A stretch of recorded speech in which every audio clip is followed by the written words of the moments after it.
Hare Krishna Prabhu's peace, maximum obeisance, all blessed to Shri Prabhupada. So, welcome to today's Istagoshti session. Although we have a comparatively fewer number of people today, but it's fine. Those who come, they are benefited. Those who do not come, they are the losers.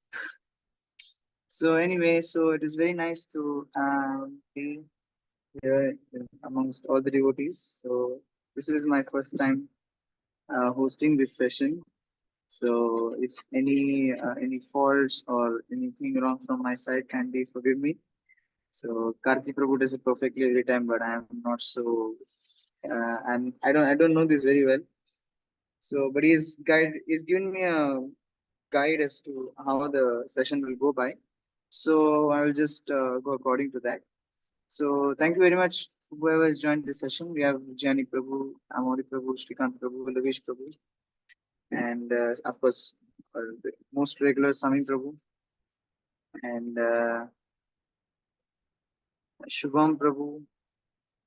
Then Aditya Prabhu is there, Dharani Prabhu is there, Priyansh Prabhu is there, and of course we have Bhakta James. Thank you so much for joining, Prabhu. It's very nice to have you. I think you're coming here for the first time. It's very nice to have you here. So Sami Prabhu had given a brief description about you. So very nice. So today's first event is Kirtan by Amori Prabhu. So Jenny Prabhu, I think you can just inform him. You can tell him that he can, when he's ready, he can start with the Kirtan. If I'm correct, Yes, Karthik Prabhu told me that he will be singing Gianino Premadhan, right? The bhajan, Vaishnav bhajan. yes, we will be singing that. Yes. So, So I think Sami Sami Prabhu, Prabhu, you please, can. can you display the bhajan for him? Thank you very much. Amori Prabhu, Yes, I'm here. tu vas I can bientôt, start ce sera singing. bientôt, ouais, ce sera bientôt ton tour en fait. Tu vas bientôt commencer. Okay. Yes.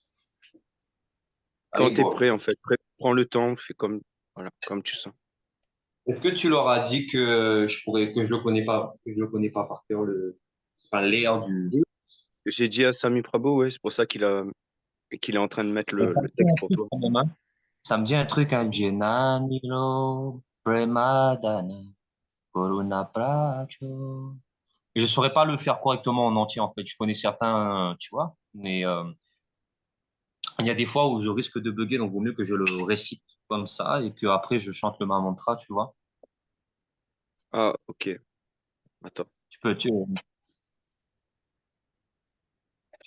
leur dire que je le connais pas Attends. entièrement bien au niveau de l'air. Oui, attends, juste un instant. So, he said that he doesn't perfect the song yet. He doesn't know the song fully, but he will try. He will try, Yeah, but that's yeah, fine. he doesn't know the song. He will try to recite it, but yet he doesn't know very well the song because he tried to train for it like he had 2 or 3 days. So I think yeah, it's quite all right. If please forgive him. He just try his best to just That's okay. That's okay. yeah, perform this bhajan because it's not common for him to do that. So please please forgive him. D'accord, ben, tu peux le faire comme tu le sens, t'inquiète pas, y a pas de problème. Thank you.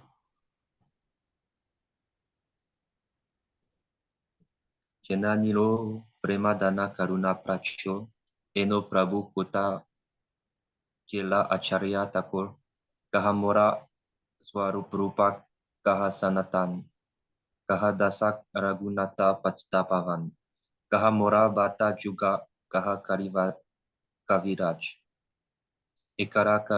Ekakale Utagera Gora Nataraj Prashani Utibo Mata Anare Pashibo Goronga Gunera Nidhi Kota Gerepabo Se Saba Sangira Sange Je Koelo Biras Sesanga na paya konde narotamadas. Hare Krishna Prabhu. So just for hearing help, this tune is actually very simple. So it goes something like this. Jayanilo premadhana Koruna prachur হেন প্রভু কোথা গেলা আচার্য ঠাকুর and every stanza goes the same thing কাহা মোর স্বরূপ রূপ কাহা সনাতন কাহা দাস রঘুনাথ পতিত পাবন কাহা মোর ভট্ট যুগ like this same tune you just repeat Ok, easy tune ok. maybe next time you can play better and come next no issues. Thank you so much everyone. Prabhu, tu peux lui dire que je peux essayer s'il veut, parce que je l'avais déjà entendu plusieurs fois, mais s'il te plaît. Hare Krishna Tu Prabhu veux Jai. essayer? Tu veux essayer? Ouais, ouais. He said that he wants to try. Yeah, sure, you can try. Yeah. Yeah. Dis-lui que je vais commencer d'abord par réciter le pranam mantra parce que je vais enchaîner avec le maha mantra derrière, s'il te plaît. Ouais, y a pas de Après, problème. Vas-y, fais comme tu veux. Vas-y. ok. Non, tu peux lui dire, s'il te plaît, que d'abord je récite Oui, le oui. pranam mantra. He said that he will say the pranam mantra before, and then he will proceed. Okay. Om Namo Vishnu Padaya Krishna Prestaya Bhutare Shrimate Bhakti Vedanta Swamini Iti Namine Namaste Sarasvati Deve Gauravani Pracharine Nirvishesha Sunya Vadipaskatya Deshatarine Jaya Shri Krishna Chaitanya Prabhu Nityananda Shri Advaita Gadadara Shri Vasari Gaura Bhakta Jnaniro Premadana Karuna Pracho Heno Prabhu Kodagera Acharya Taku Kahamora Swarurupa Tata Sanata Tata Dasaragunata Patita Baba Kahamura Bata Juga Tata Kari Tata Kavira Ekakare Kotagira Gora Natara Pasane excuse me. Pasane Kutibo Mata Anare Pashibo Karanga Gonera Nidiko Tageri Babu Se Saba Sangira Sange Jekoiro. It's not easy for me, no? Prabhu? Yes, Prabhu. Hare Krishna. You sang really nicely. It's not easy for me, the bhajan. Very nice, Prabhu. Thank you so Yes, much. Yeah. Should we read the translation?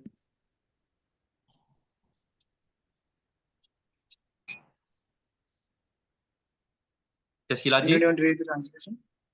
Ils vont lire la traduction en français, en anglais.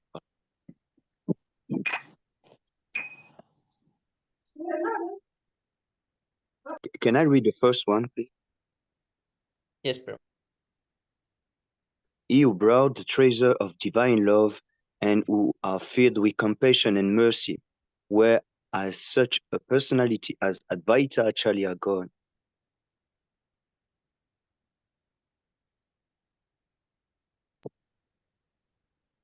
Should I continue? Or? Where are my Swarup Damodar and Rupa Goswami? Where is Sanatan? Where is Raghunath Das, the savior of the fallen? Where are my Raghunath Bhatta and Gopala Bhatta? And where is Krishnadas Kaviraj? Where did Lord Gauranga, the great dancer, suddenly go? I will smash my head against the rock and enter into the fire. Where will I find the Lord Gauranga, the reservoir of all wonderful qualities?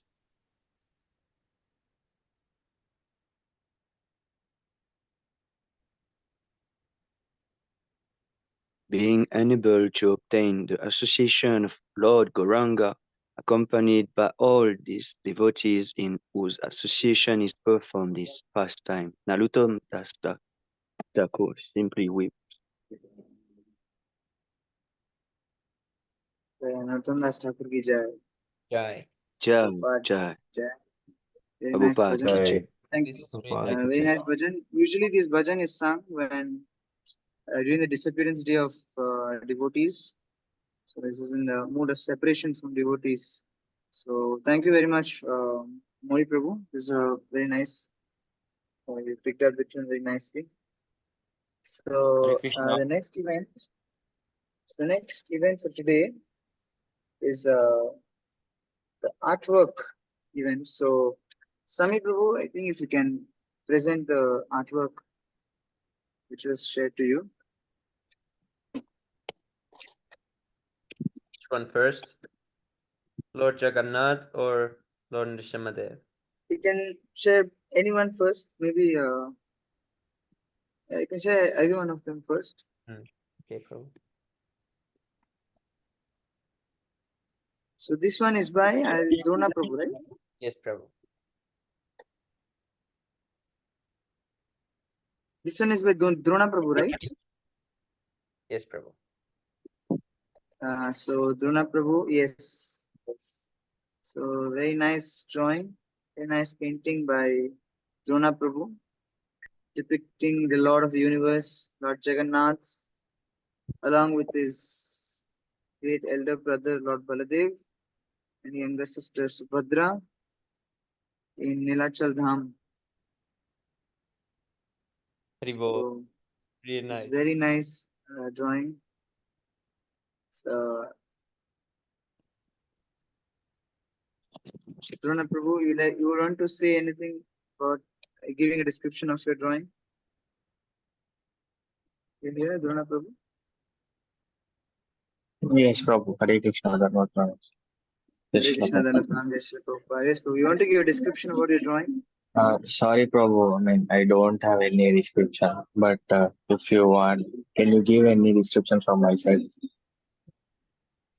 So that's fine. It's okay. So Very nice drawings. Jagannath being the Lord of the universe, especially it is said that Lord Jagannath never closes his eyes. He does not have eyelids because he always wants to see his devotees. And his eyes are so big because he wants to magnify even the little bit of devotional service we try to do towards Lord Jagannath. He sees that, he magnifies that and sees it as very big. So very merciful eyes of Lord Jagannath, the most merciful Lord, appeared in Shri Kshetra Jagannath Puri Dham. So every year he comes out. Every year he comes out of the temple to see his devotees on the chariot. So that event is called Rath Yatra, which is coming up very soon actually. So the Rath Yatra in Jagannath Puri is going to be on 7th July. But of course, our Rath Yatra in Singapore will be on the 30th of June. So Singapore Jagannath will come out, Jai. give darshan to all the devotees. So Sri Jagannath Baldev Subhadra Maharani ki jai. Jai. Shri Rath Yatra Maha Mahotsav ki jai. Shri Jai. Kshetra Jagannath Puri Dham ki jai. Shri Jai. Prabhupada ki jai. Jai Gautam Devi. Hari Prabhu. Thank you so much, Drona Very Prabhu. nice painting. Very nice painting. Thank you so much. Thank you so much, Prabhu. I mean, Sai Karthik, because of Sai Karthik Prabhu, I'm here. If Sai Karthik Prabhu doesn't say to draw this painting, I would be not here. I still remember the day I was wearing to wearing with the colors. I may not draw well, I may not choose the colors. By the motivation given by the Sai Karthik Prabhu, I am here. Always to him. Always to the Prabhu. Ram Prabhu, my wish is to, can you show this painting to Prahlad Prabhu?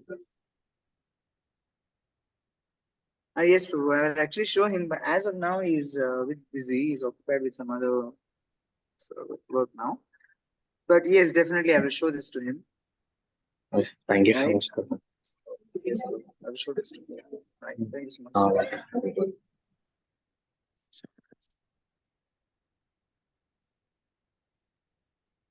So I think we go to the next painting.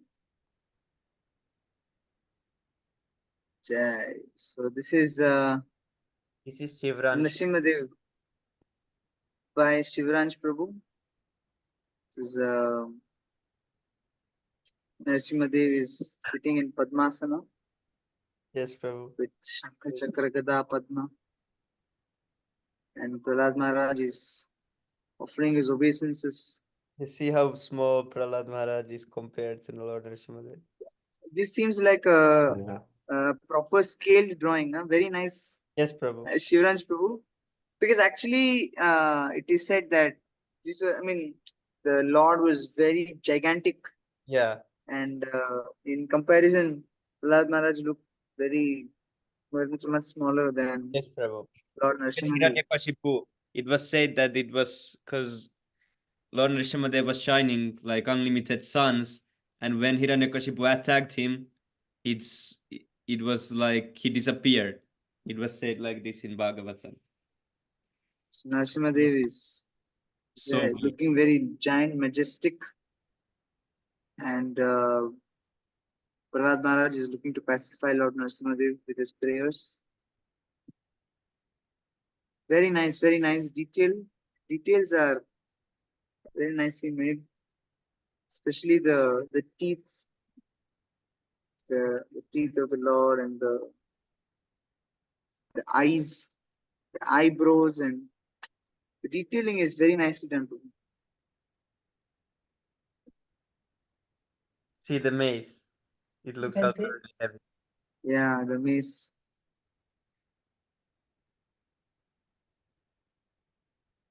Very nice. Anantashesh, Yes, Prabhu. See. top of the head.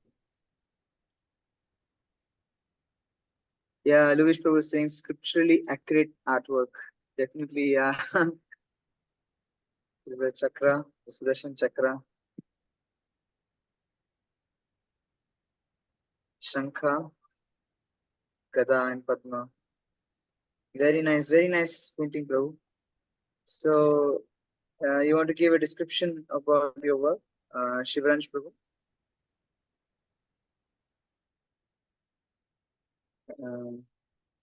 It would be best if you can unmute, or you cannot speak. Huh? Okay, anyway, no problem. So, very nice. Beautiful painting. Thank you so much, Prabhu.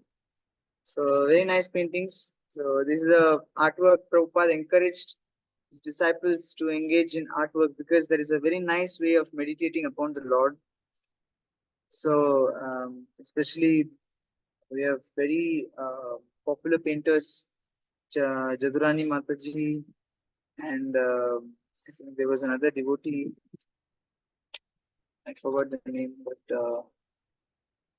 there were quite a few devotees who were engaged particularly in painting artwork, and that's the reason we have a huge list of paintings today. Yeah, beautiful artworks in all our books, Bhagavad Gita and Srimad Bhagavatam. All these nice illustrations have been mentioned. It gives us, Prabhupada says, it is a sneak peek into the spiritual world. So this art form is a very nice way of meditating upon the Lord. So thank you so much, Drona Prabhu and Shivransh Prabhu. Very nice paintings.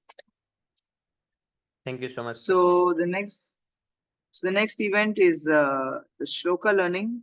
So Jani Prabhu, I request you to take over because you can accordingly see whoever is present in the meeting, and they can recite their respective shlokas as much as they have learned.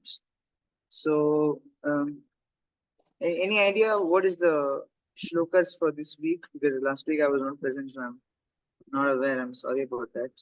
Yes, But Prabhu, I noted. So everyone knows, everyone who will participate knows that what sloka actually he will recite. So I see. yeah, Okay. yeah. So very And nice, then Prabhu. So I think I you will can note take over. again, yeah, for the next Istagoshti. So yes, thank you very much. It was a very nice drawing, and actually, I was the first one who to told Shivansh Prabhu to draw because he tell me that he want to do some seva for me. I just tell him do some seva for Srila Prabhupada, and then I ask him to draw, and yeah, he first the first time he showed me, yeah, I was amazed because yeah, we all have so much, competence and capacity. The Lord gave us already a lot, and when we engage in His service, it purified us, but it amplified our devotion too. So yeah, I was very happy to see him engage uh, in devotional activities like this and do some seva like this. And yeah, then he talked to Saikati Prabhu, and Saikati Prabhu said, yeah, you will be on the next Istagoshti. And here he is. So yeah, Haribol to him, Haribol to Drona Prabhu also. It was very nice. I always try to motivate and encourage him also because he has a wonderful talent, very, very good. So uh, on these words, I want to present a shloka learning session. And first, I want to give the because I saw that Amani Prabhu has raised his hand, so I want to ask him if he has a question first. Amani Prabhu, Amani Prabhu,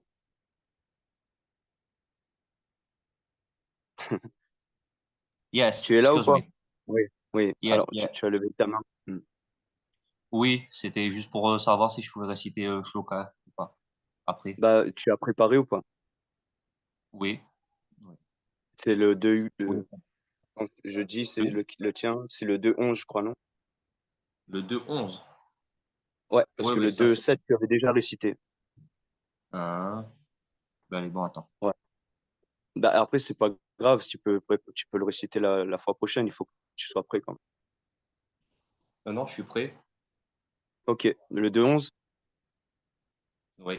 Attends, j'active ma Ok. caméra. Hein. Tu veux réciter en premier? Bah, comme tu veux. Okay. So I will announce Amani Prabhu because he wants to recite also. So he will recite chapter 2.11, the verse 11, shloka of Bhagavad Gita. Tu y vas quand tu veux. Shri Bhagavan Vacha Ashyoshan Anvachochadvam Pragya Vadvam Cha Bhashase Gatasum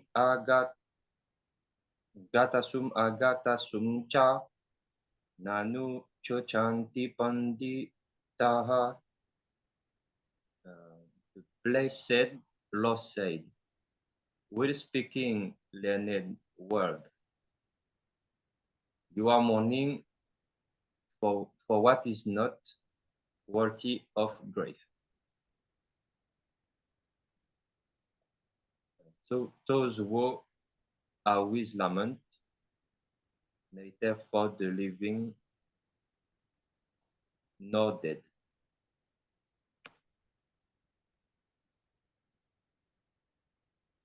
Prabhu. Yes. So very nice. But Amri Prabhu, Yes. c'est très bien. La prochaine fois, essaie de vraiment aller dans le faire d'une seule fois, en fin de compte, dans un flow. En fait. C'est ce que Prahlad Bhattadas nous dit tout le temps, d'essayer de le faire en chantant dans un tune, C'est pas dans une mélodie particulière. Et après, comme ça, c'est plus facile pour toi pour retenir, en fait. C'est pas évident pour moi d'apprendre Non, mais comme ça, je te le dis déjà. le choix je sais, ouais, le choix de la mélodie est important aussi parce que ça aide à mémoriser. Donc, j'ai 2-3 mélodies, je vais te donner ça. Comme ça, au moins, tu pourras peut-être avoir un petit peu plus de facilité à mémoriser le shloka. Mais en tout cas, c'était bien. Merci beaucoup. Hare Hare Krishna. Krishna. Yeah, Shila Prabhupada. So, for the next, I want to announce Shikam Prabhu. Hare Krishna. Hare Krishna Prabhu. Hare Krishna, Prabhu. Please So, accept my Prabhu's thank you very much Prabhupada. for joining. And yes, I always put you first because you tell me that it's better for you. So, yeah, you Hare can Krishna. go Thank you, on Prabhu. when you are ready. You will recite two sloka, yes, today. Yes, Prabhu. Chapter So, 2, verse 13 and verse 14. yes, yes. So when you are ready, you can proceed. Yes, Prabhu. Haribol. The first verse, Dehino asmin yata dehe kaumaram yavvanam jara tata dehantra praptir dhirastatra dhirastatra tam na muhyati. As the embodied soul passes from young age, as the embodied soul passes from boyhood to youth to old age, the soul similarly passes into another body at death. The sober mind is not bewildered by such change. That's the verse 2.13. Yes, nice. And then the next verse, 2.14, Matra sparsastru kaunteya sitoshna sukha dukkata agama apayino anityas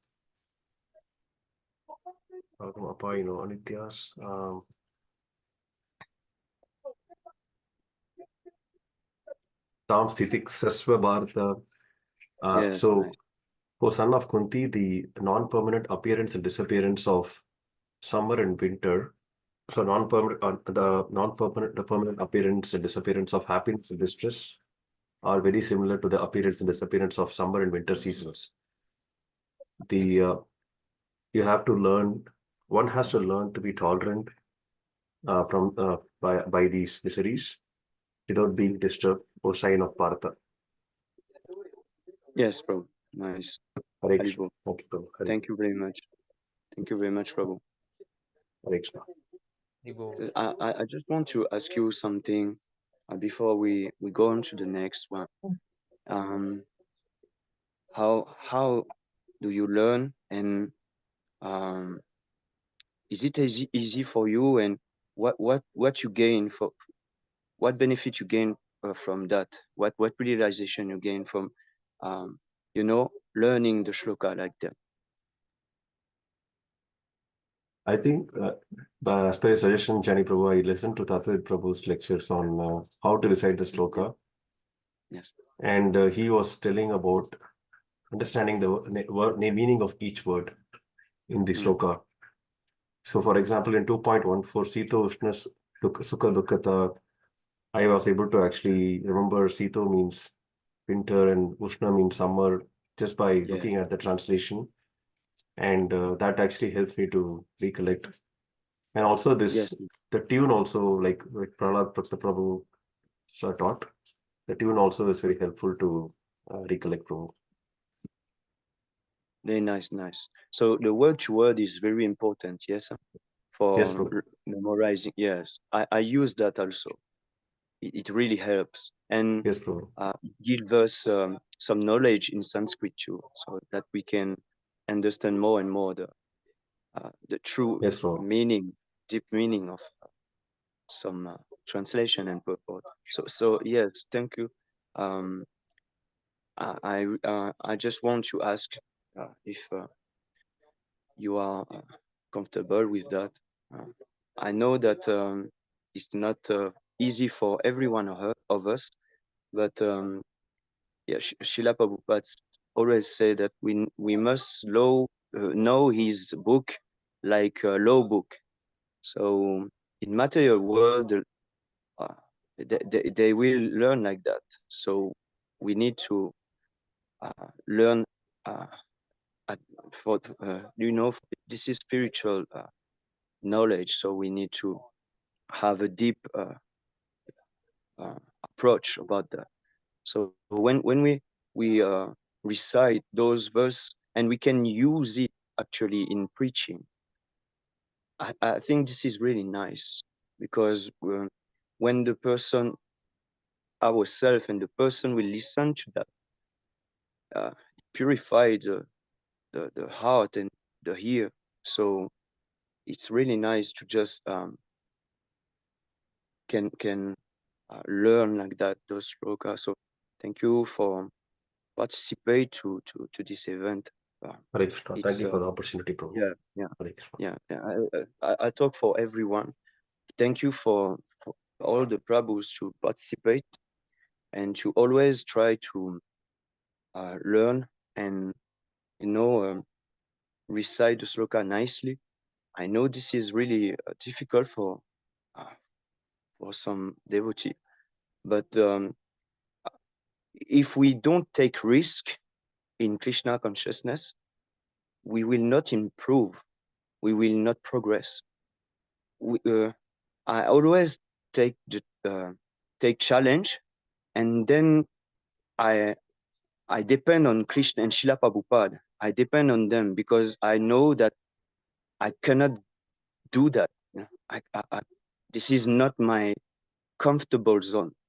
But when I perform, like very difficult bhajan, and when I perform, I I can feel that I am not really alone, and that someone pushing me, and someone actually uh, give me the words, or because you have to depend on their mercy. This is a mercy movement. This is not like we can do everything. We cannot do everything. We are unqualified. But by the mercy of Srila Prabhupada, we can get the mercy of Sri Bhagavan, Shri Krishna Bhagavan. So yes, I think that we should uh, challenge ourselves so that we can feel also that we will be pushed to go forward and to progress in our path. So thank you all for participating. So in these words, I want to announce also Sami Prabhu.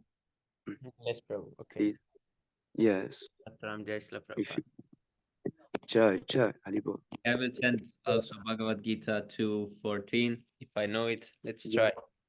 Matrasparsas. Let's try. Yeah.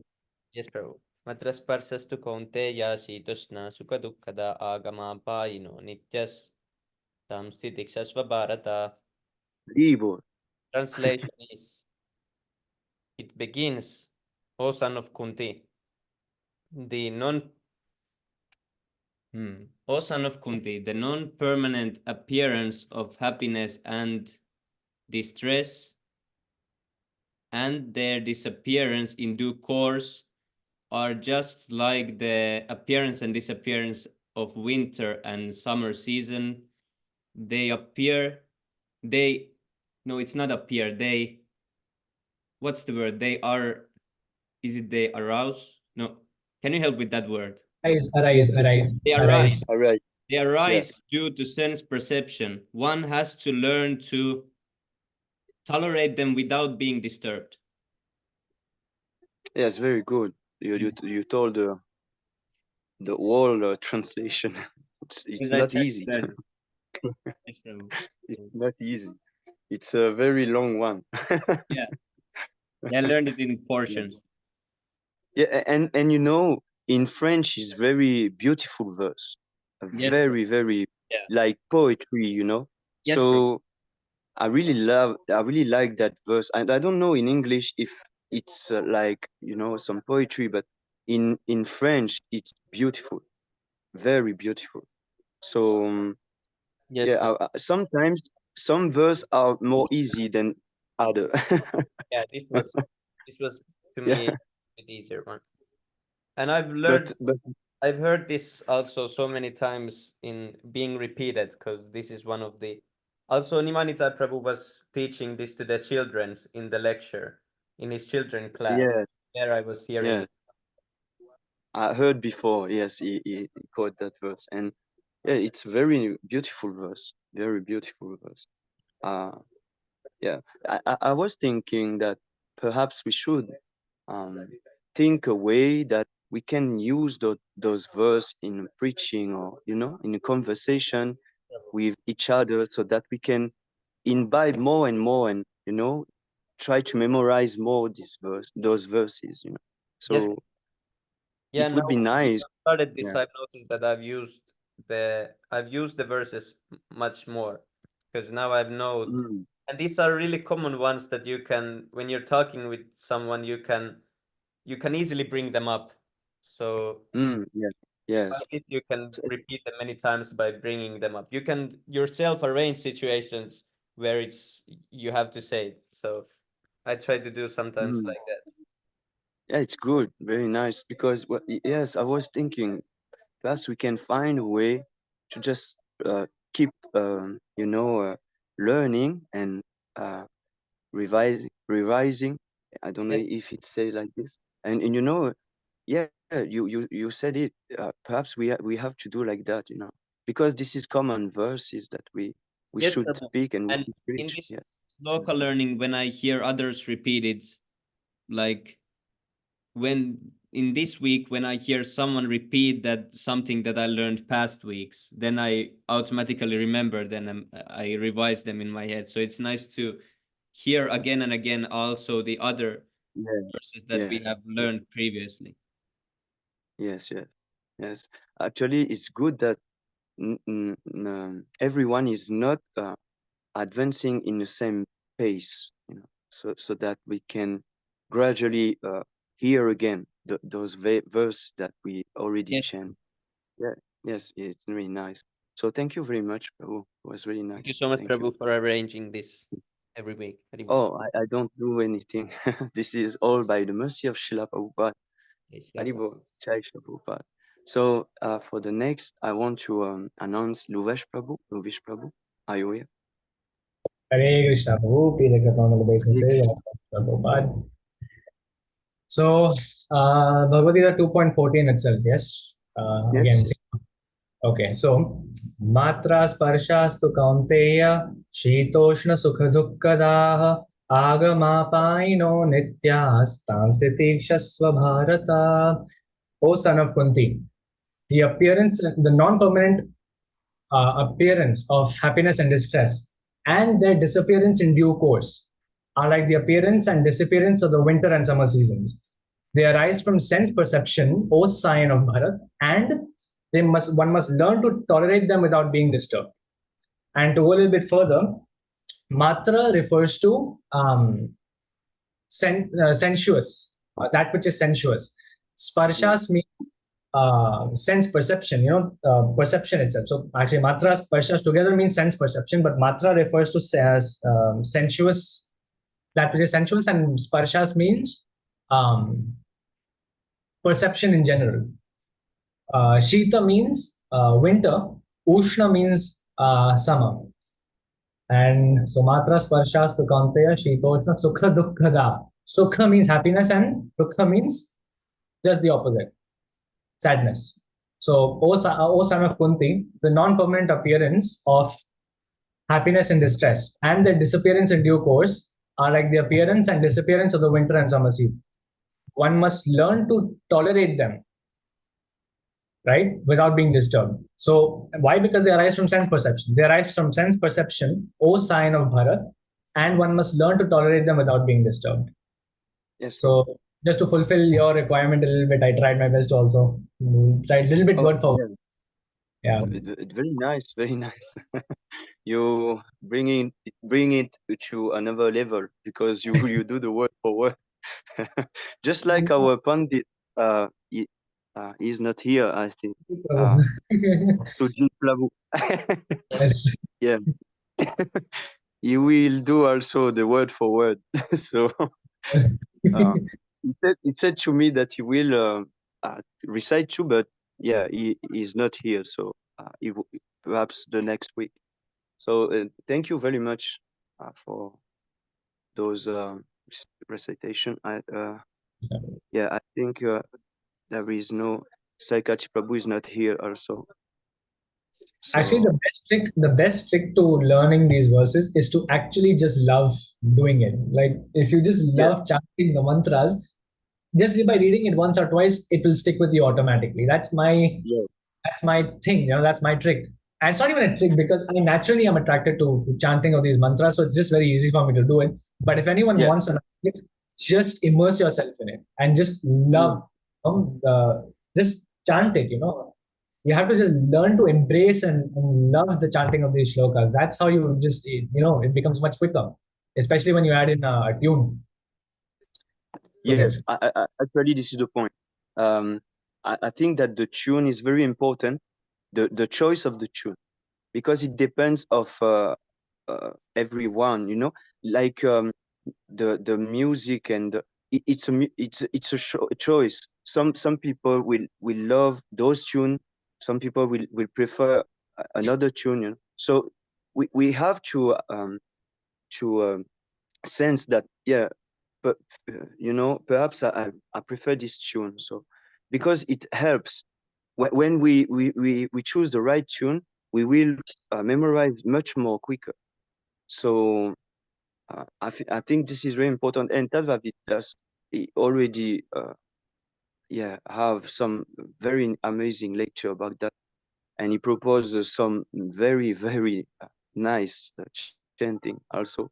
So we can refer to those video I already post in my group, the Shloka learning group. So yeah, the choice of the tune is very important for memorizing. I always chant, and yeah, this is like for memorizing. It's very important to have a melody that we uh, like particularly. So that we have, like you say, some interest, and we don't do this like it's yeah, I have to do this like that. This is not the proper mood to learn something.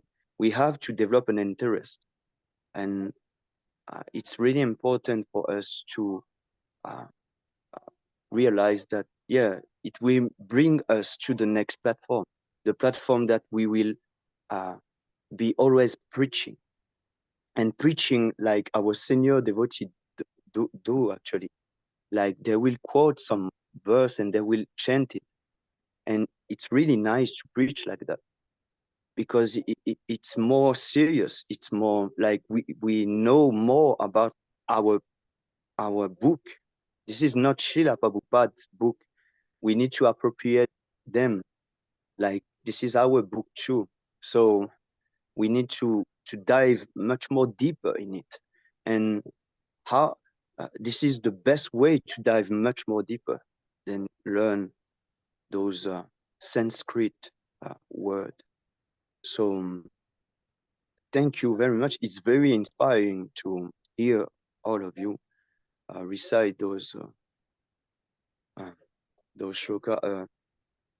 I will recite also, but the next week I'm not so good as you, but I will recite 4 shloka for the next week.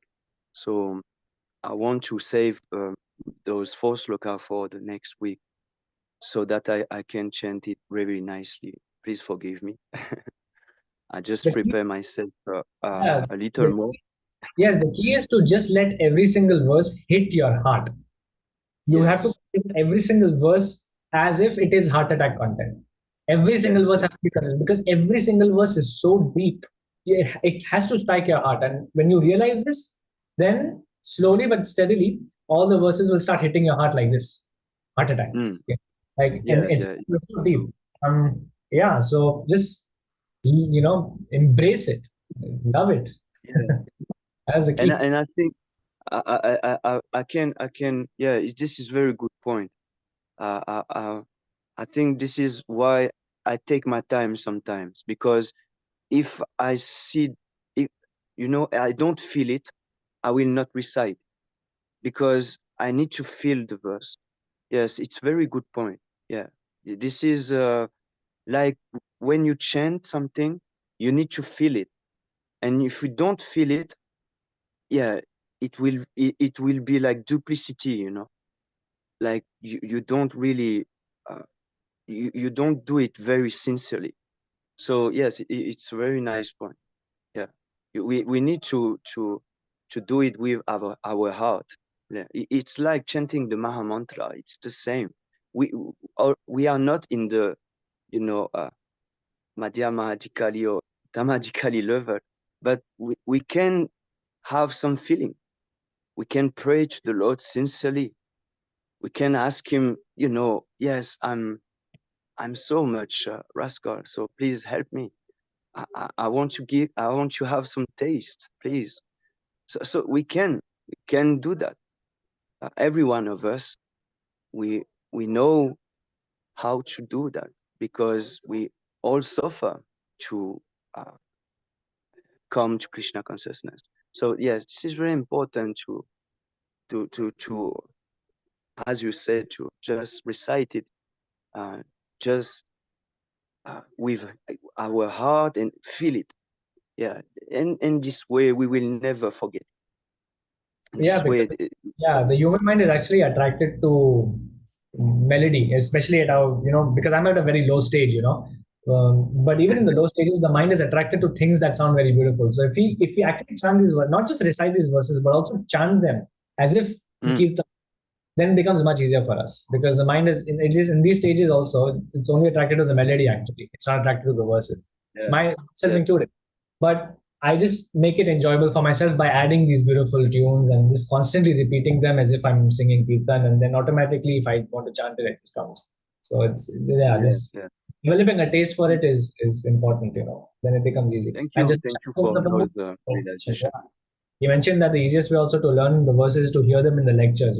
So yeah, even whenever our seniors chant, they have this power to, bless Yeah, us with mm. this tendency to be able to remember them so easily. So I don't know Prahlad Bhakta Prabhu yet, so but please, Shyama Govinda Prabhu, please convey my most deepest, my most humble obeisances unto Prahlad Bhakta Prabhu's feet.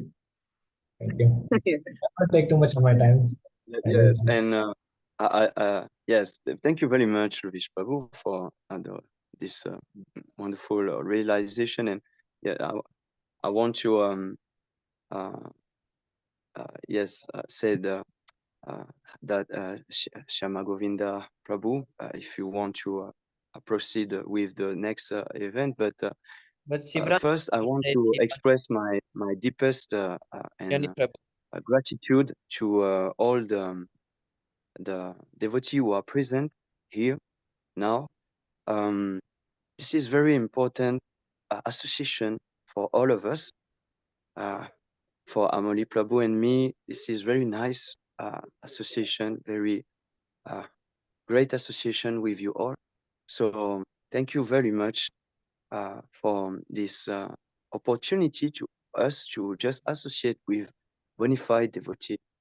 Uh, yeah, it's all the mercy of Srila Prabhupada, but I want to express my gratitude because yeah, it's in my heart and I just want to express it.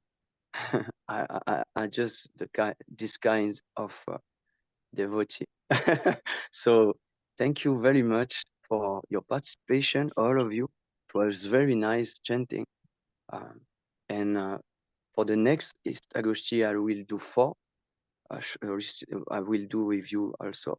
And I hope that we can cooperate nicely to keep this momentum and uh, this event, because this event is a very nice event in Instagoshti. So thank you very much, all of you. All glories to Srila Prabhupada. Hey, Nitai Gaura hey. Premanande. Hare Krishna. Sound of Hari Srila Thank you so Hari much. Prabhupada. Hari Bol. Bol. Thank you so much. It was a very profound Hari Bol. realization. It is how we understand the that the true way to learn verses. Importance. It is very important to learn the verses. We learn them along with the meanings and how they utilize them. These verses, particularly, that's why when we hear the lectures of especially our senior devotees and even Srila Prabhupada's lectures, in which context Prabhupada quotes these verses or the devotees they quote these verses. So that is also very important to know, because we just learn this verse and that verse and that verse and that verse, but we don't know how to use them. Then that is not very fruitful actually. Yeah. So yes, Prabhu. So thank you so much. So it is very nice to see, very encouraging to see so many devotees. And on the contrary, I did not even chant one verse. So I'm very regretful for that. So next week I will make sure that I will also chant some verses. I will also learn some verses Hari and Bol. chant. Yes, Prabhu. So thank you so much. So moving forward to the next event. So that is a sadhana chart scores announcement. So Sami Prabhu, I think you can share the screen. We can Yes, just Prabhu. check. Right.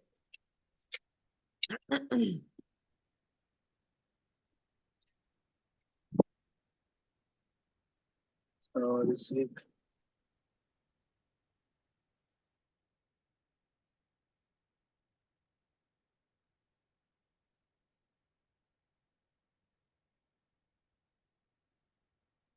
Prabhu, I think Shivaranj Prabhu wanted to chant some verses. Please, Someone no, messaged, no, I think, no. in the chat. What? Please, that's too much. Yes, Prabhu. I also read that. So if Shivaransh Prabhu wants to chant, I think he can chant. So, okay, so the top 5, huh? So in the first place is Sami Prabhu with 600 points. Haribol, Jai. No, Hari Bol. my mic audible? Prabhu Can you is hear me, Prabhu? Yes, Prabhu. Yes, Yes, Prabhu. Prabhu. So should Shivaransh Prabhu chant his or later? Because he wanted to He chant. can. Oh, He sorry. won't. He tell me that he will not. But if he wants, yeah, he can chant. But I don't know what time actually, because he told me that he will not. He cannot chant actually. But yeah, it wasn't prepared oh, Yes. that's like that. nice. Mm.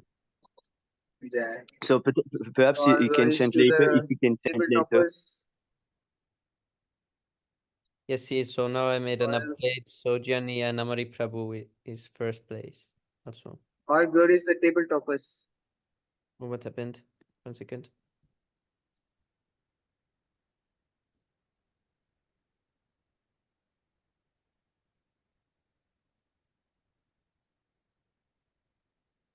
Mine is very low this time, but I have a feeling it's because of the sadhana chart.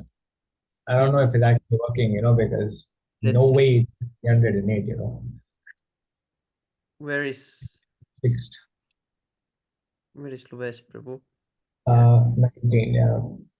Here. Cannot be less than 350. Must be there's some issue. Here is all the this week's submissions. Yeah. 1, 2, 3, 4, 5, 6. Yeah, I mean, a lot of I increased the amount of time I spend in seva and lectures as well, so I don't know. Sure, like 2 or 3 days I didn't chant, but still I increased a lot, so I don't know why it's 308 only. It still has to be more than that. I don't think it's normal. Yeah, it's fine. Okay, I'll try next week again. Maybe it's just me. Maybe it's nothing wrong with the sadhana chart. Which one it is? I'm confused also now. Yeah, I don't know. I mean, let's see. Let's see next week actually, because I don't know. It's a bit weird for me. 6, 7.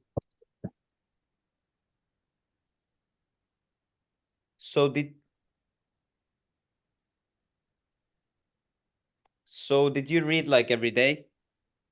No. I substituted with watching Tatvir Prabhu's lectures actually, because I haven't watched lectures in Yes. a long time. I Yes, wanted the to do that. lectures are here. Yeah. Yeah, you have full points on lectures on 3 days and full points on reading on 2 days. Yeah. Where is Seva? Seva, you have 2 times full points also. Yeah. Yeah, maybe it's probably just because I didn't chant or something.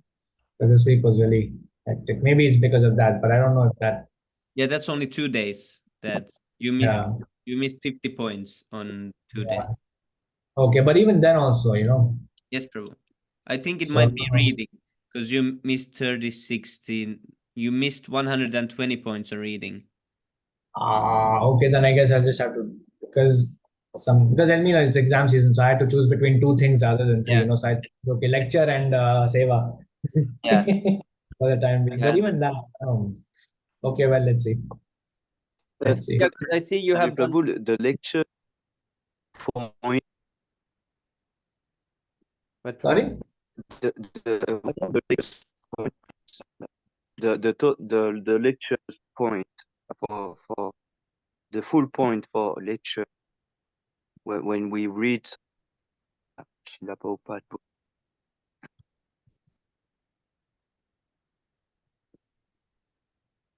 Okay, maybe I just missed because I missed it in 2 days. Maybe that's why it's 308. But it's fine. It's okay. Not a big deal. We'll just try next week. Where is? 1 second. Yeah, here is the rest. Yeah, as long as top five. As long as it's top five. And let's see, there is Aryan Prabhu. Gang leader in the squad. Prabhu, Vijay Shloka. Another pranam. Saigalti Prabhu. Hare Krishna. Hare Krishna, Karti No, Prabhu. Shri Prabhupada. I mean, anyway, you can see the glowing face of Shyama Govinda Prabhu, not mine. Gang leader in the squad. So anyway,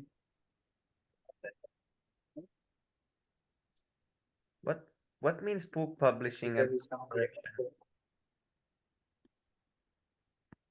back. This was the seva that I allotted to Aryan for that HD book thing.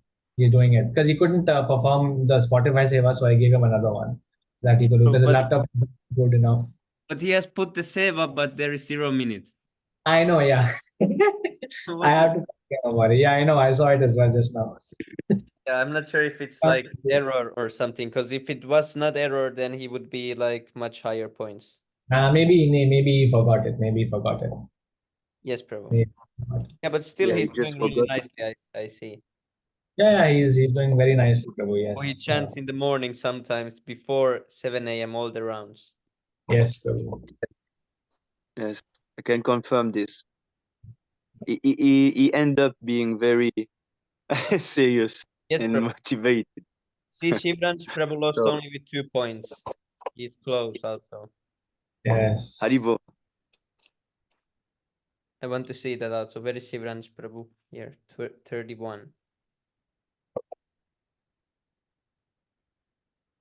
Oh, Haribo. But how is this? If you did little prasadam distribution, how did you do it 3 minutes? How do you do prasadam distribution in 3? Prasadam distribution in 3 minutes. Wow. Usually here, when we do some Maybe it's prasadam 3 hours, distribution Prabhu. outside, when we do some prasadam distribution outside here, it takes 10 minutes. We take Yes. one Yeah, if this is 3 one hours. bucket of rice, some sambar rice or something. Outside over here takes about 10 minutes to finish that. Wow. It's just instant prasadam distribution. 3 minutes. Hmm. I think it's 3 hours, Prabhu. Maybe it's 3 hours or something like that. It's just nuts and dates. Shivansh Prabhu was saying it's just nuts and dates. No, 3 minutes only. But see, collecting the nuts and dates and then Yeah, that's offering how. that and distributing that also comes under prasad distribution. Very nice. Anyway, nice seva, nice service, all of you doing. Yes, Shivransh Prabhu, that's also counted. The cooking time and all this that you're like anything you're collecting. Even if it's just dry fruits, the time you take the dry fruits and then you keep them for offering. After offering, then you take it to your class and then distribute that. All that is covered. Yes, Prabhu. Oh, nice. You have nice 10, lecture 15 points minutes. also. And every day you've been reading, so that's nice. I think that's one of the most important things to have this reading high. Reading and lecture, it must be like. Yeah, at least as of now. I mean, this privilege, honestly, you have all the devotees have this privilege of reading, ample amount of reading and hearing when Yes. they are in the house. And please, good luck, all the best when you try to keep up the same thing when you come to the temple. Yes, Prabhu. I mean, we need to now Yes, do Prabhu. It's so difficult actually to keep up that amount of reading and like 1 hour reading or like 1 hour reading. Wow, where do I get this time now? Come on, tell me. Yes, Prabhu. Yes, then there is Sluvesh Prabhu and Ravi Prabhu is 1 point behind. Oh, just 1 point. So very neck and neck, huh? Yes, Prabhu. So very nice. So Sami Prabhu, Jenny Prabhu, Amari Prabhu, as usual, table toppers. All glories to all of you. And Aryan Patni Prabhu, 365 points. But the gap is too big, I think.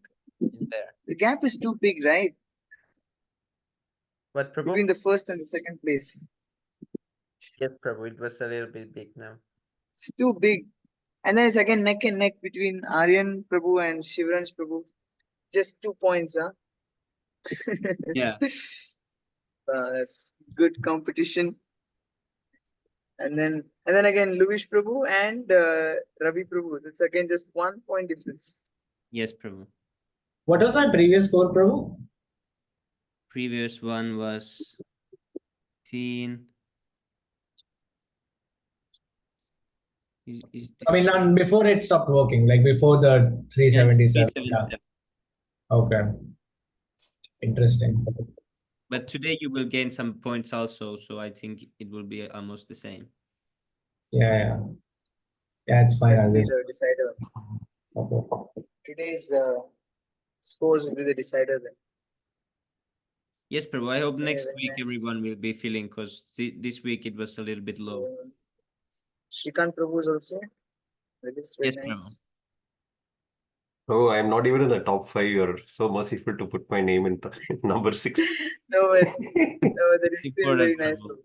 Yeah, you chant every day 16 rounds we see here, so that's really nice.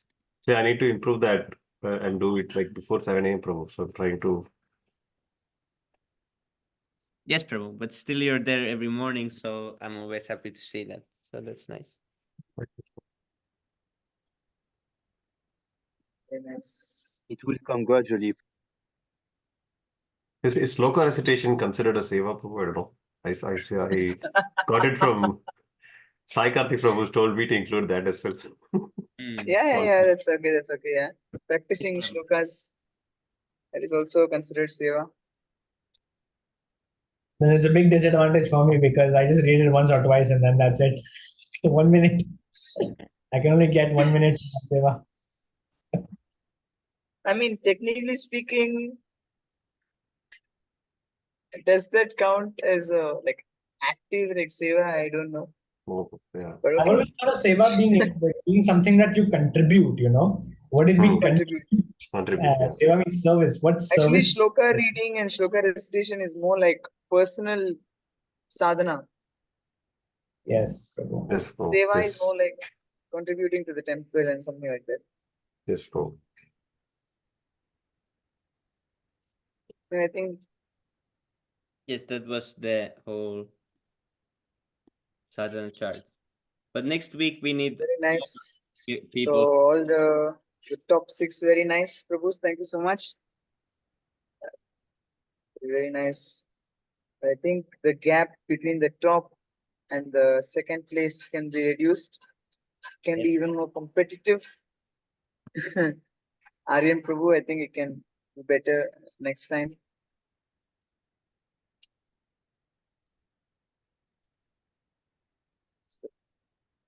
Dharani Prabhu saying he made a PPT on life of His Divine Grace Srila Gaurakrishnadas Babaji Maharaj. Yes, I think you can talk to Karthik Prabhu. Maybe see if you can present that in the next Istagoshti. Is Aditya Prabhu still here? I Yeah. think so. Krishna Prabhu, please accept my Yeah. humble obeisances. God bless Okay, you. so very nice to all the table toppers and those who are not there in the top 5, top 6. Please try to compete. You need to have a more competitive, like more, what do you say? Healthy competition. Just like how it happens in Goloka also. There is healthy transcendental competition between the Sakhis. Who is going to serve Krishna the best? So you know, just like that, we can try to have a more healthy competition and we can bridge the gap. Although I am at number 0, I am nowhere in the list, but still I am so big apparently that I am having to give advice or something else, all nonsense. Anyway, but it would be nice to see some more neck and neck competition next time. Thank you so much, Prabhu. So the next session is a group discussion, right? So the group discussion on the topic of what is Karma Yoga. So I'll just type it down in the chat box so you can go through what is Karma Yoga. So we need to present on various angles and various topics of this topic. What is Karma Yoga? So just to revise through the readings, the rules for the group discussion. Karthik will send me the rules. So I'll just read it out, so that it be easy for all of us to follow through this, right? So the maximum time limit for group discussion is 15 minutes. So I will be setting a timer on my watch for 15 minutes. Each devotee speaking should be mindful of this and should not exceed speaking for more than 1 minute at a time. So please give chance to everybody to speak. Please pull everybody to speak too. Now, of course, we are only 13 people, so it will become 13 minutes. So if everybody speaks for 1 minute. But anyway, so 1 minute plus or minus few seconds. Yes, Prabhu. It's like So- conversation. So at the end, everyone should have Yes. approx 1 minute speaking time. Yes. So the next point is the group discussion will be informal. Therefore, you don't need to raise hands to speak or ask permission to unmute. Devotees are advised to find the appropriate time gap and speak their viewpoint on the respective topic. So please speak with the flow. Try to maintain a flow, and if you want to introduce a new topic, you just take over from the previous person and then just present your point. There's no need to take any permission or something. It's just an informal discussion, just like how we're doing normally. It's the same thing. So then, devotees can agree or disagree, or add on the points mentioned by the previous speakers based on Shastric evidence. You can add on, you can add more points, and you can do all this. Shastra, Prabhupada's books, Prabhupada conversation and lectures must be quoted in relation to the topic by the person speaking, either to add on or to oppose the points of another devotee. So whatever point you're highlighting should quote some reference, either from Prabhupada's books or from Prabhupada's conversations or letters, etc. And yeah, so you should make reference to all these from Shastra, right? Support a viewpoint. So I will just set a timer. So what is Karma Yoga? So the discussion starts now. 3, 2, 1. Let's start now. So Yes. So taking on the topic of what is Karma Yoga. So first, I would like to invite Sami Prabhu. Can you please tell us something about what is Karma Yoga? Yes, Prabhu. So first we can begin by explaining what yoga in itself means, because yoga is a very broad term. And yoga itself means to connect with the absolute truth. So any process that we connect to absolute truth, that means yoga. Yoga means connecting link, the word yoga. So there are different varieties of yoga, and just like in a staircase, it is a connecting link to the top floor. So that is everywhere we can say staircase, but one who has crossed a few steps and one who has crossed a few floors, they are not on the same level. So there is different levels of yoga, and the main goal is to reach the top floor. And karma yoga is one part of this staircase. And karma yoga means the who wants to explain what the karma word means of this? Would Gianni Prabhu want to explain? Next, continue.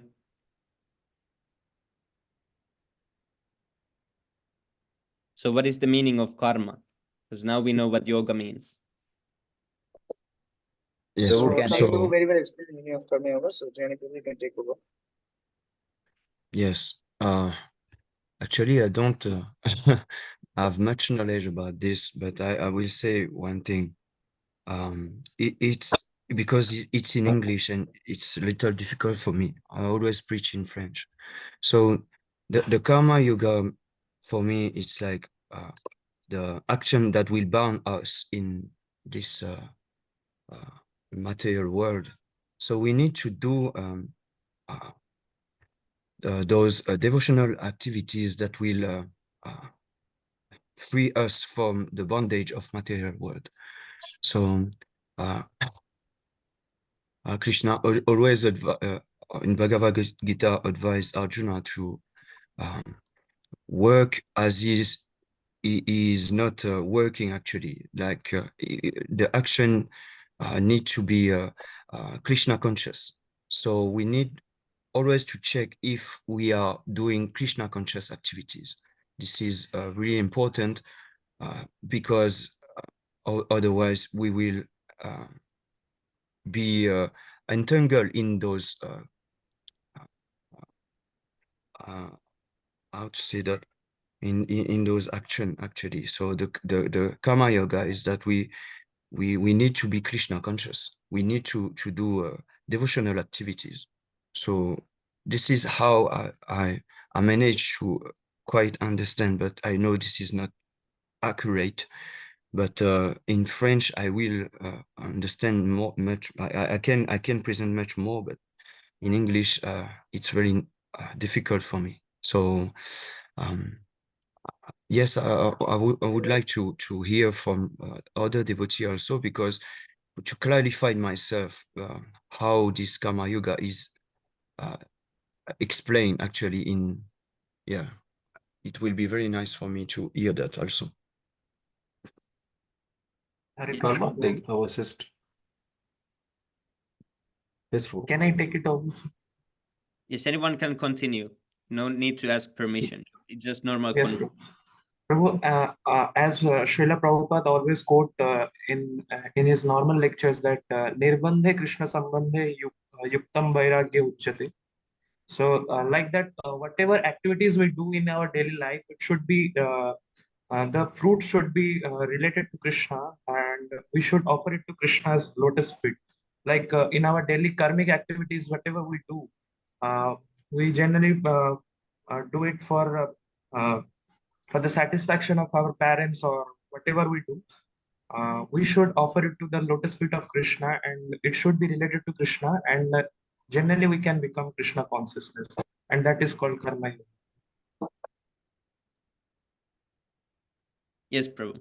So Yes, Prabhu. So regarding to the point that Priyansh Prabhu had just mentioned, so but just one small clarification, because the verse that he quoted saying Nirbandha Krishna Sambandha Yukta Vairagya Muchate, that is in reference to complete devotional service, Bhakti Yoga.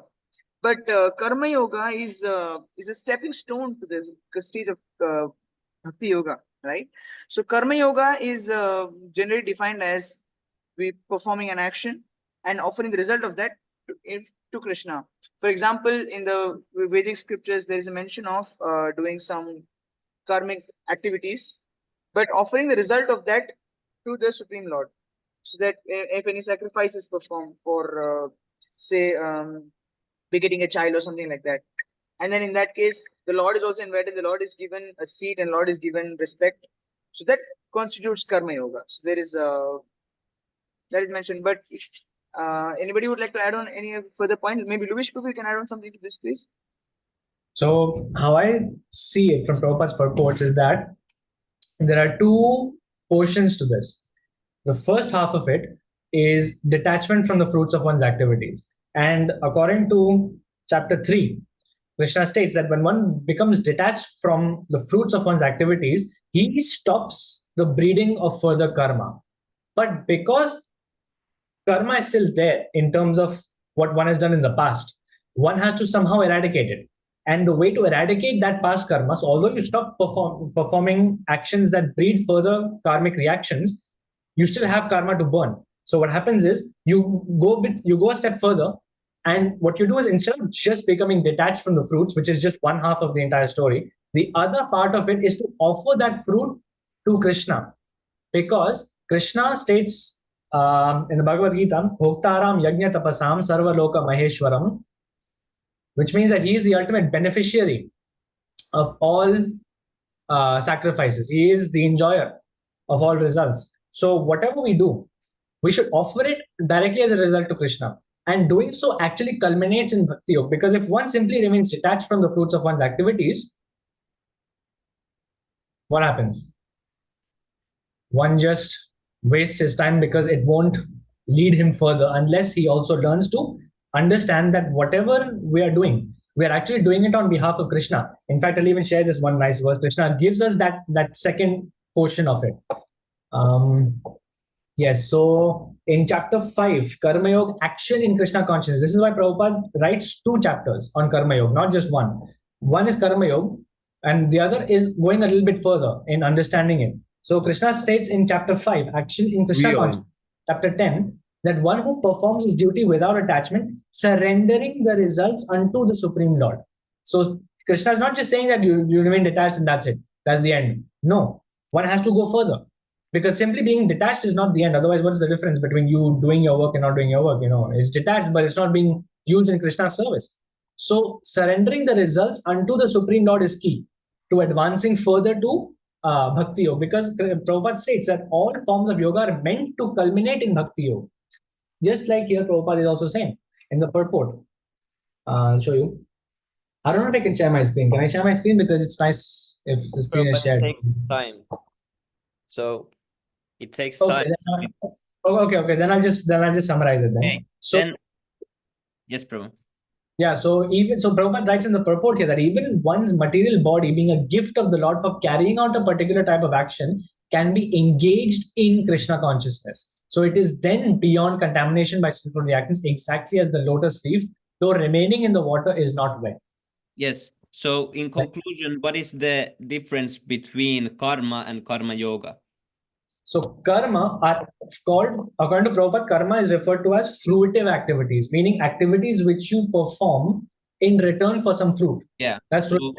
To become free or detached from this entangling activities, one performs his activities for the satisfaction of the Supreme. Yeah. Then one remains detached. Yes. So we can conclude that karma means to enjoy the results of the activities, and karma yoga means to offer the results to Krishna. So anyone can add something to this, or do Dhanani Prabhu, I think, do you want to add something else to this point? Because now they defined what is karma yoga. So, but would you like to add something else to this? Vivek Prabhu, I think you can also go ahead. Yes, Prabhu. Like all devotees tell karma yoga. Karma means action, fruit action. Everyone is working in this world to get some result. Everyone is working in this world for some results. Like somebody is working in business, earning money of dollars like that. that is only for this sense gratification. The Prabhupada says that karma yoga is that uh, like uh, just what we say. And the karma yoga means just to dual your karma with your principles to arrive to the bhakti yoga. Prabhupada says, and in Bhagavad Gita 9.27, the which one that yat karoshi yat gosh yat karoshi, like the sloka is there, no Prabhu?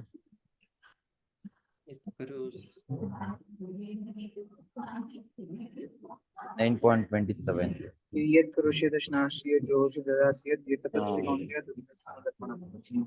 Yes, in that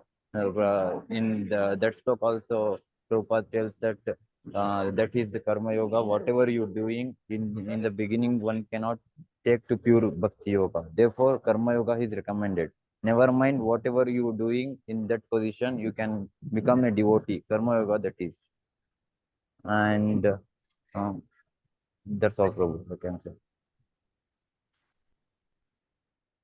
So I just have a question. I just have one more point to add. So if anybody wants to clarify this point, now if somebody has, for example, somebody may say that, okay, I am stitching some dress for Krishna, but does that constitute karma yoga or bhakti yoga? Bhakti yoga. So what is the We have difference Isn't between it karma yoga and bhakti yoga? like we are doing for our senses, that is karma yoga, and we are that service we have to turn to Krishna. That service is bhakti yoga, like that, I can say. Isn't it karma yoga, Prabhu, like doing the activities for the satisfaction of Vishnu, like even stitching a dress for the Lord? Wouldn't it come under karma yoga?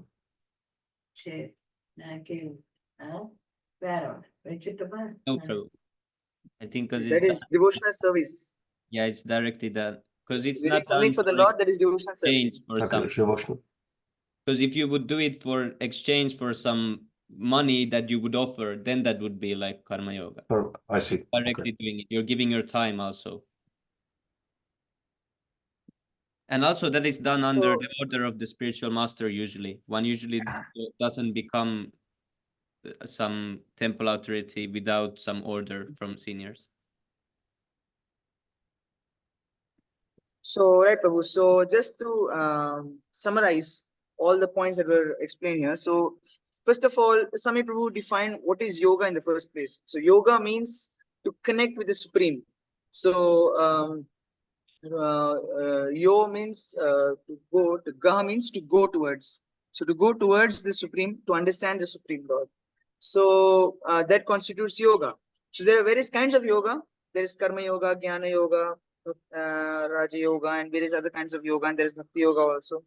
So, particularly in with concern to this point, so there is a discussion of Karma Yoga. So, what is Karma in the first place? So, there is two words, Karma and Yoga. So, Yoga was explained, and then he passed over a question about what is Karma. So, Karma means fruitive activity.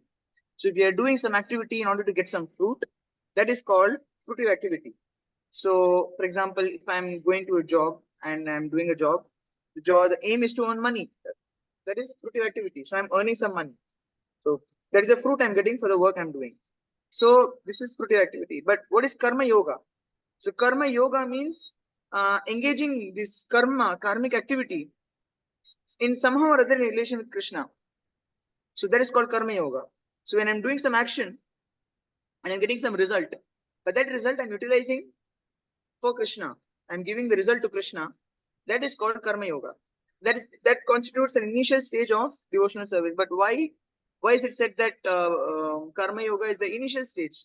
Because bhakti yoga cannot be directly practiced by everybody. That is another very nice point highlighted in this discussion. So bhakti yoga cannot be practiced directly by many people. So initial stages they will have to take to this karma yoga.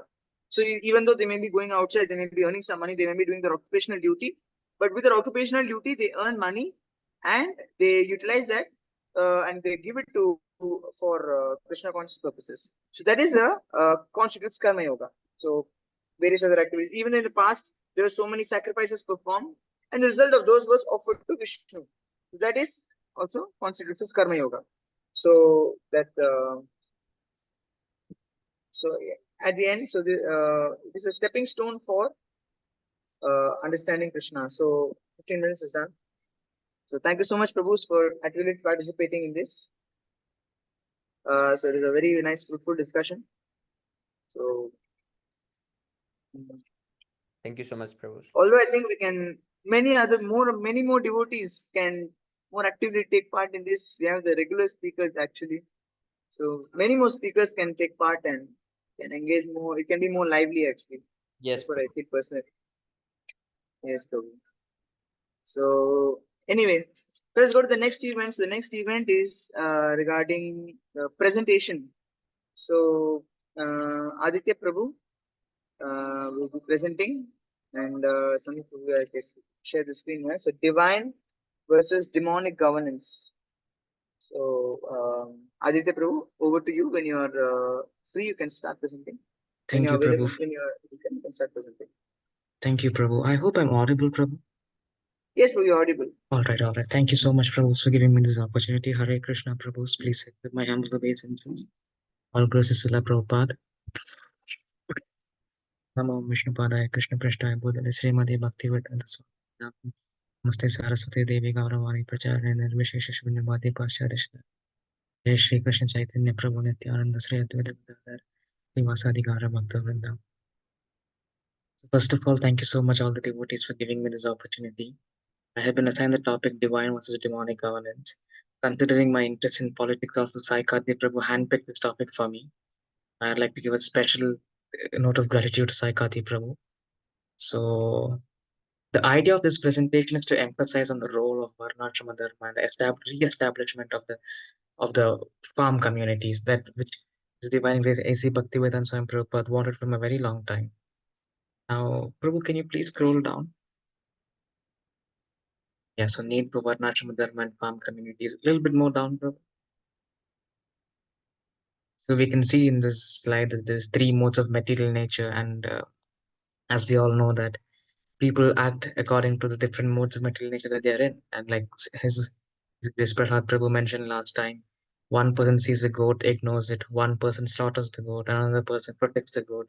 So it is different modes of material nature that acts, and people, all living entities are bound by material nature. Can you please go down, Sanupa? So demonic governance, various states of demonic governance. Now we live in a state where we see a lot of demonic activities that is going on, and a lot of them are undercover. People do not realize how much wasted potential is there. Our world has so much to offer in the service of the Lord, but instead of using it for the service of the Lord, we are using it for the service of, or people are using it for all demonic purposes. And this BBT picture very nicely illustrates some of the faults that happen in this demonic system: meat eating, illicit sex, gambling, intoxication, all these things we can see. And at the right corner, we can see that the devotees are coming to provide salvation to all of them. Devotees that can save the Lord, the devotees of the Lord, who can pull out people in this demonic, uh, from the demonic entities of their heart. Prabhu, can you please go down? It's a small quote by Srila Prabhupada. It is around 80 slides, so I will just go fast. At the present moment, the government means that the same rogues and rascals just a minute, come to become minister and take fat salary and sleep, and you take care of yourself. The monarchy, as soon as it became a personal property, the king thought that this kingdom is mine, I can do whatever I like, and still the kingdom is mine. Then the monarchy was a failure. Then from the whole world, the monarchy is now wiped out. But the so-called democracy is no good because democracy means by votes. The votes are given by the rascal Shudras. So what is the meaning of electing somebody if the vote givers are also rascal and fool? And the vote taker is a big fool, big rascal, that's all. He manages something somehow or the other to take the votes. Therefore, you see, dacoit is going on. The government is there, and at night you are not secure. You have to take care of yourself, whether dacoits are coming or not, and they're coming. So what is the meaning of this government? The dacoits are there, rogues are there, thieves are there, miscreants are there. So what is the meaning of the government?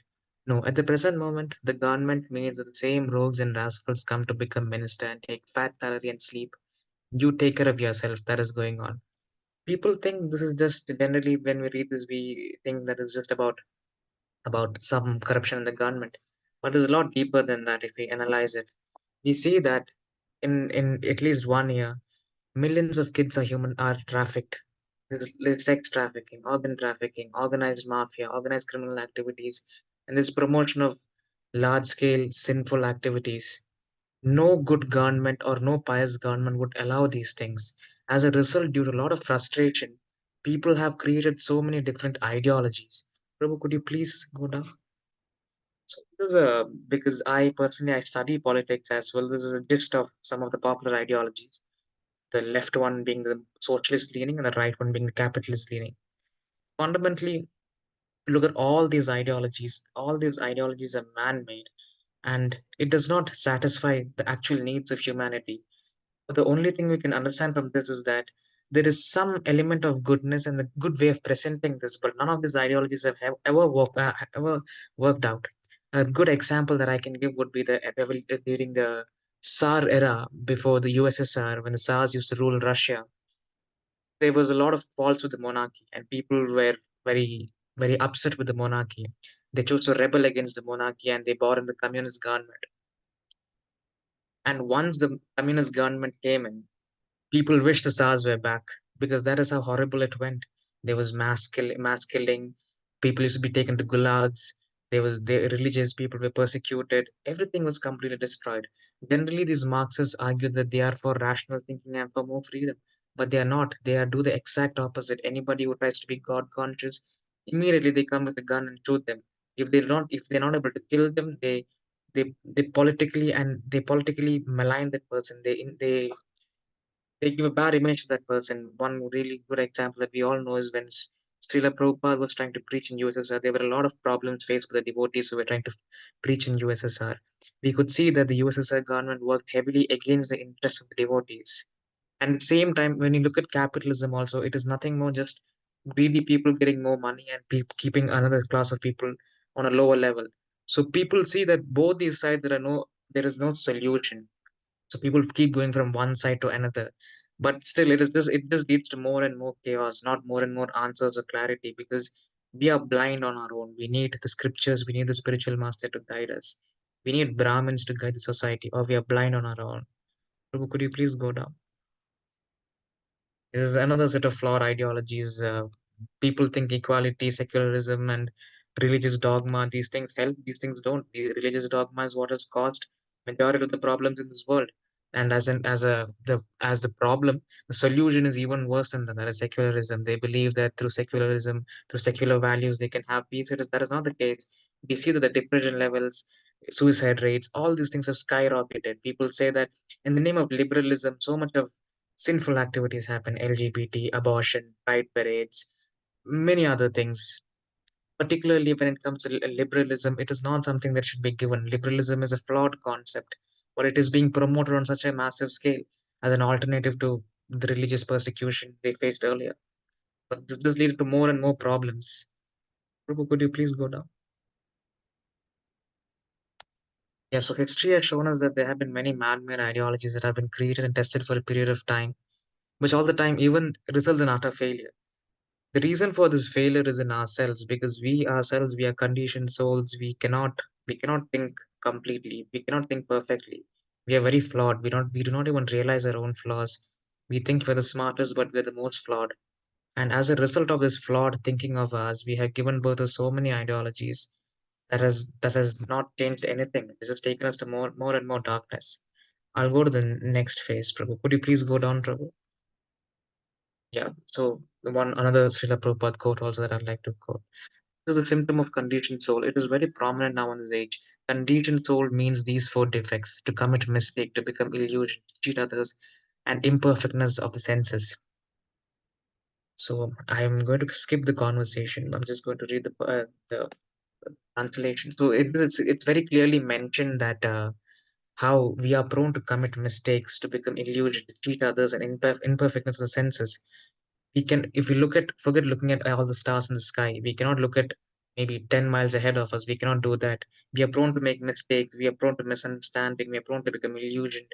Sometimes we fall into depression, sometimes madness, a lot of other things. So we are completely flawed. And it is a very sad fact to think that extremely flawed people control our world right now. Could you please go down? Yeah. So now I just want to explore a little bit about how the demonic government exploits us. There are now some fundamental sectors to it. One is economic sector, second is educational institutions, third is entertainment industry, fourth is healthcare industry, fifth is intoxication, sixth is military. All of these things work as the tentacles, or you could say the arms of the demonic government in controlling the people and keeping people in extreme ignorance. And this is something many people tend to overlook as well. If you can go down to, thank you, bro. So taxation theft, blood money drawn by the government. Now, a very simple example. Tomorrow, if a working adult does not pay his tax and goes to a forest, the government will somehow or the other find him and will hold him accountable. But at the same time, when children are trafficked, when human beings are taken away, when a lot of other crime happens, government lets it slide. There is only a certain percentage of crime that is being held accountable to, and but other there's so much of crime that the government is not doing anything about, and people are not even aware of it. It is not safe in a country like India particularly. It is not safe for someone to walk in the night because there's so many criminal activities that happen. Similarly, the entire world is in a very dangerous situation because there is nobody to protect or guard them. True, if you can go down. Yeah, so this is one Srila Prabhupada's quote about taxation, related taxation. That is all mentioned in Srimad Bhagavatam. Anavrishti Durbhiksha Karopedita. People will be so much harassed, and Durbhiksha, Achinda Dara Dravina Giri Kanana. They will be so much harassed by these three principles: no rainfall, scarcity of grains, and taxed heavily by the government. But this is our incapability. We cannot manage. We accuse that overpopulation. But actually, if you study Shastra, if you accept Krishna as a father, the Supreme Lord, he's not a poor man. He knows. Vedaham Samatidani. He knows past, present, and future. So it is not that because there is overpopulation, there is scarcity of food. No, that is not the cause. The cause is that as soon as people will become godless, the supply will be stopped. That time is coming. That time is coming. It's predicted in the Srimad Bhagavatam that Anavrishti, Durbhiksha, and Karapidita. People gradually become being godless. They will be suffering from these three principles. There will be no more rainfall. Therefore, last time when I was in Europe, I do not know what has happened now. There was scarcity of rain, and England was making plan to import water. This is scientists' program. So there is enough water in the sea, but they cannot use it. There is hand of God. Unless God helps, Krishna helps. Maya Dekshena Prakriti Suyate Sa Characharam. The vast ocean, although water is there, you cannot use one drop. You are so controlled. This is a very, very informative, very deep purport that explain that despite our so-called scientific advancement, it has led to nothing more than over suffering. It is just extra suffering. We see that just by looking outside today, because I live in Bangalore, today we could see a lot of very, very varied climate pattern, weather patterns, and we can see there's a lot of scarcity because there's artificial system that is anti-god countries, pro-demon countries. They're not able to sustain the entire population. It is purely meant to fulfill the greed of few people, and this has led to many people being denied basic resources as well. Prabhu, can you please go down? So yeah, prakrite kriyamanani gune karmani sarvasa ahankara vimutatma kartaham iti manyate. Ahankara, our false egotism, we are suffering by the punishment offered by nature. So the cause is godlessness. We become godless, the Prakriti will restrict supply so much, so there will be dur, durbhiksha anavrishti. How we can control? Because you may be a very great scientist.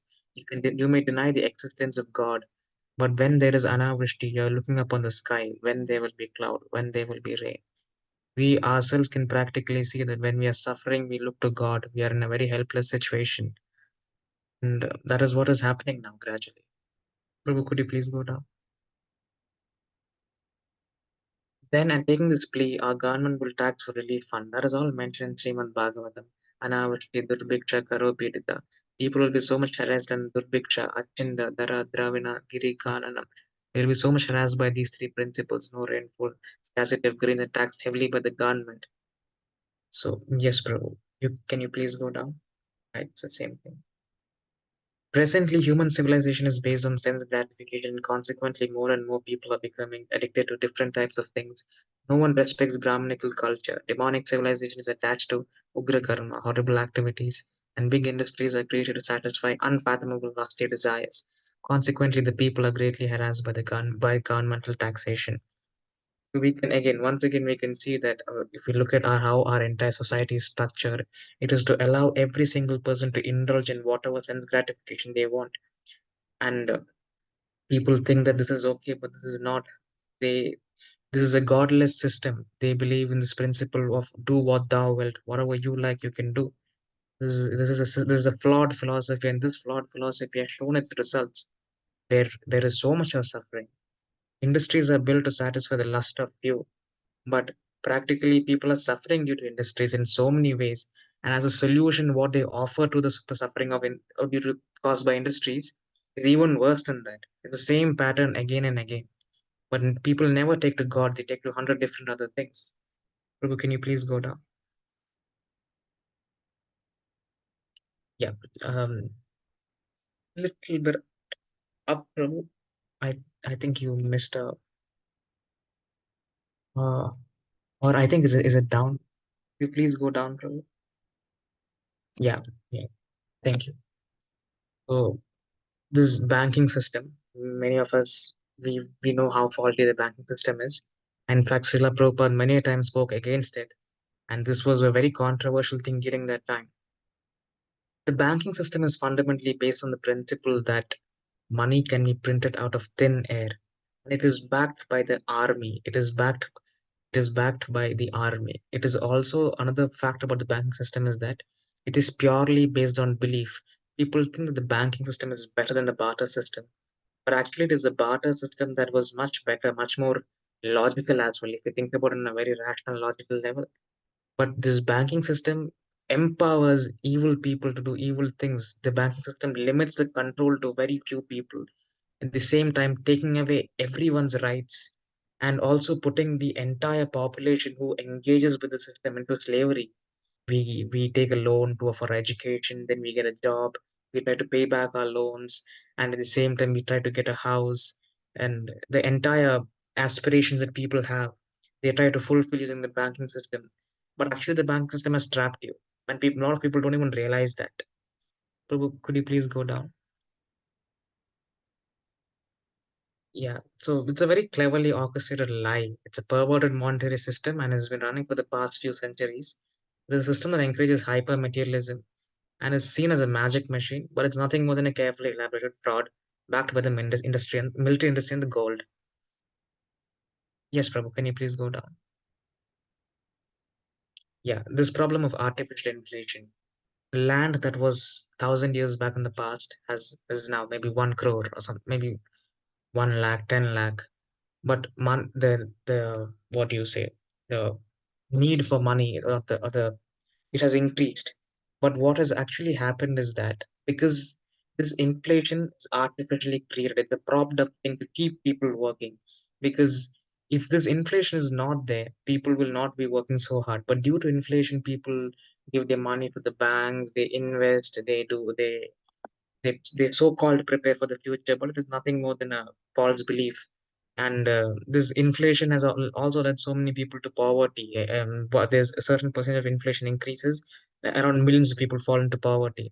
And this is one of the major reasons why we have poverty in this world is because of this artificial inflation.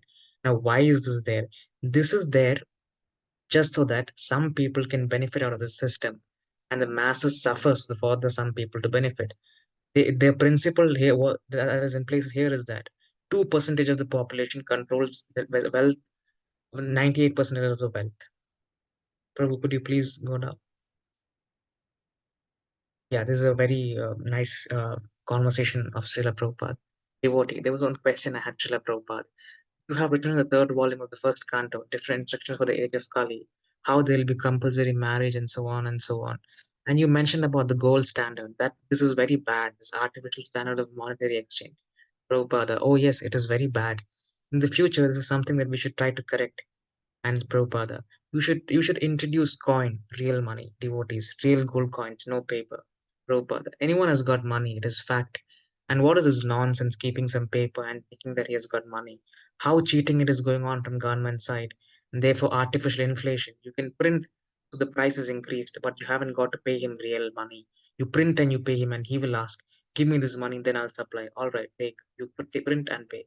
So we can see that in this system how it is designed, that where the people who genuinely work hard and the people have to put effort to get money that is purely based on belief, while the bankers they can print out of thin air, and when they seek more money it is again given on a loan basis. So this completely it entangles the people in this matrix or in this system. And and this people are never taught actual economics also in college or in school. That is seen as a very tough subject. Now coming to atheistic education, spiritual slaughterhouse. So even many materialists have spoken against the educational system, because the educational system has been used to indoctrinate a lot of atheistic ideas, a lot of demonic ideas, and it's a very homogeneous system, which means that it relies on the fact that everyone will take the syllabus equally. There are people of different nature, of different kinds, but if you take everyone and expect them to take one particular homogeneous subject, they will not be able to do it. And particularly materially speaking, one person may be interested in something else, another person will be interested in something else. And even deeper, the system does not answer the fundamental questions of life. Why am I born? Why do I die? Why do I grow old? Why do I have diseases? Why do I suffer? What is the solution to these? And system, the people who engage in the system take so much of time from the youth, but in return offer nothing more than false illusion. Can you please go down? Yeah, so I just wanted to show some data also. So NCRB data shows 13,089 students died by suicide in 2021, a 32.5% jump compared with the 9,905 deaths in 2017. This amounts to nearly 36 student suicides in a day, every day of 2021. And to add on, there's one more fact I would like to add. The International Labour Organization estimates 29% of India's young university graduates were unemployed in 2022. So, uh, yeah, so we can see that clearly that despite this education system, people are still unemployed. People are not able to have a source of income. And to add on to that, suicide, 36 student suicides per day. Do we think that in a bona fide Vedic Gurukul system, we are going to have 36 student suicides per day? People say that the Vedic education system was bad and they abolished it. Now they have brought a system which causes, this is the just the pure data that they have put out. There are so many other unaccountable cases where there are different cases of suicide and so many other issues.